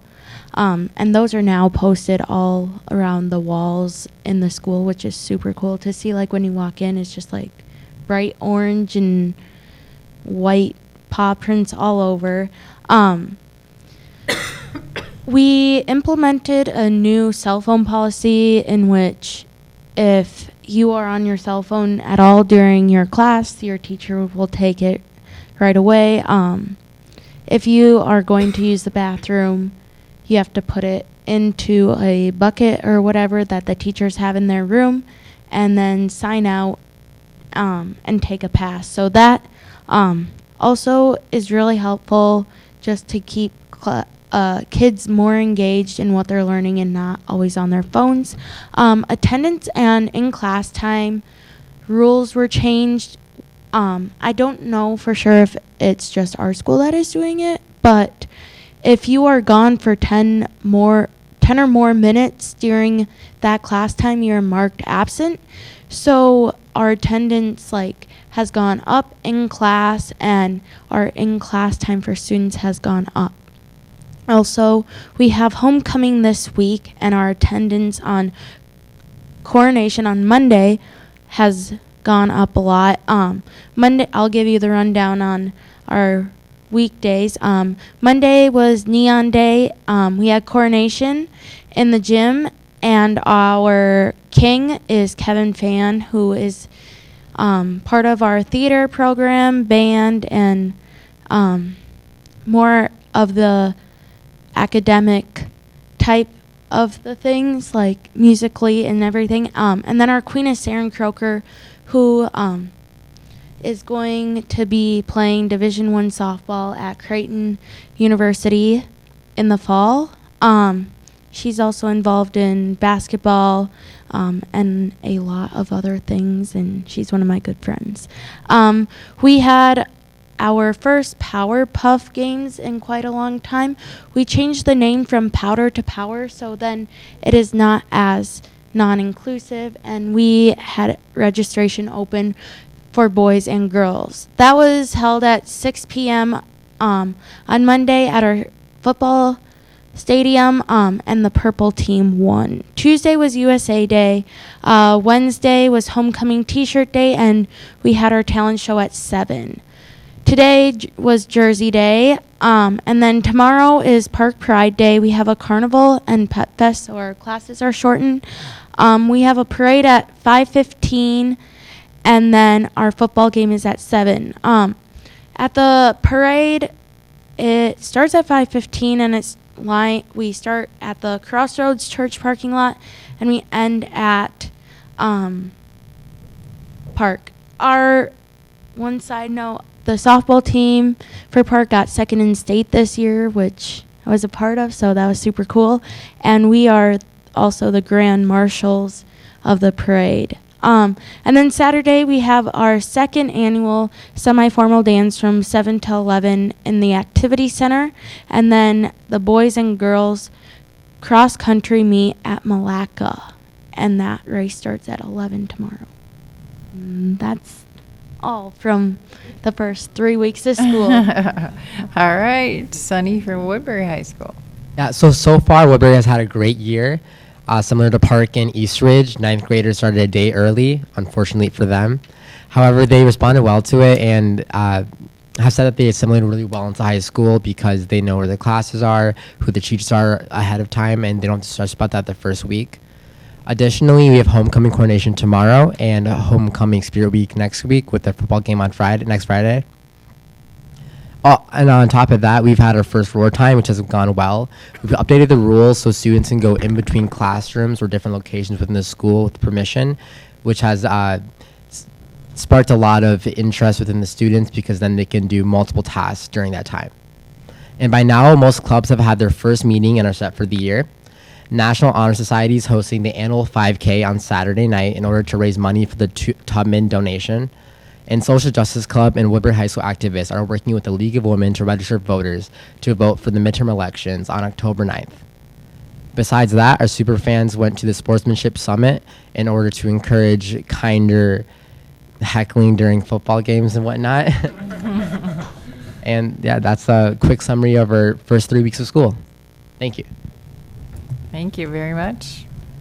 12.0 future meeting dates. 12.1 October 4th is a regular board meeting, and 12.2 October 17 is a regular board meeting. 13.0 is our closed session. 13.1 pursuant to Minnesota Statute 13D.03 for labor negotiations and to receive confidential legal advice in a pending legal action pursuant to the attorney-client privilege and Minnesota Statute Section 13D.05 subdivision 3B. And with that, I will entertain a motion to move to closed session.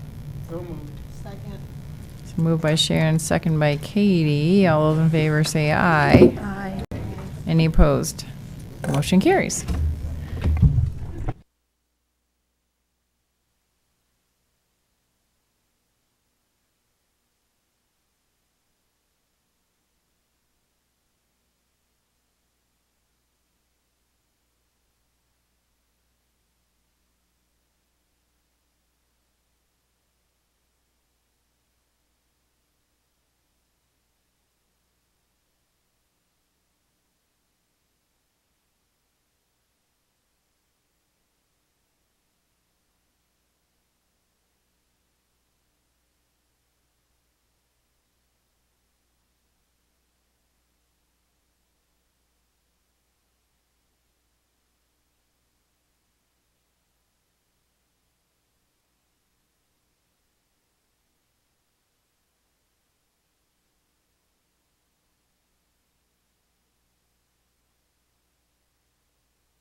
motion to reconvene the meeting? I move to reconvene the meeting. Second. All right, moved by Pat, second by Sharon. All those in favor say aye. Aye. Any opposed? Motion carries.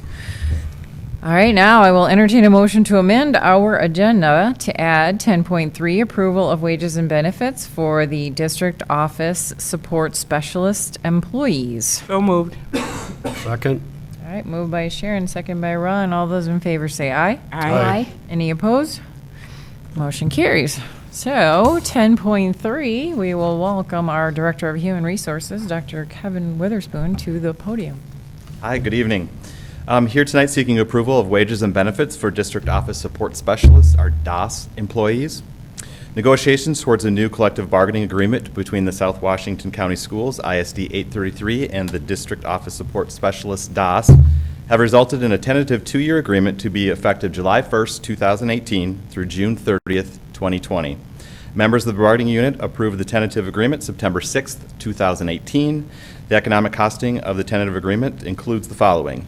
2.25% increase for year 1, retroactive to July 1st, and a 2% increase for year 2. There is no change in the insurance plans. There's an increase in the VEBA contributions for the family deductible plan will increase from $250 to $300. The TSA contributions increase from $41.75 to $4,400. Dental and life insurance and everything will stay the same. Vacation following 1 year of service will increase to 15 days, and following 20 years of service will increase to 28 days. Added language, vacation may be accrued for up to 1 year. Any vacation days exceeding the 1 year accrual on August 31st, 2019 and on June 30th and years thereafter will be compensated at the employee's current base daily pay. The administration recommends approval of this proposal. All right, thank you. So I will entertain a motion to approve. So move. Second. So moved by Pat, second by Sharon. Any questions, comments? All right, all those in favor say aye. Aye. Any opposed? Motion carries. And that will be the end of our meeting. Thank you. 14.0, thank you. We're adjourned. It's your book. Homework. Homework.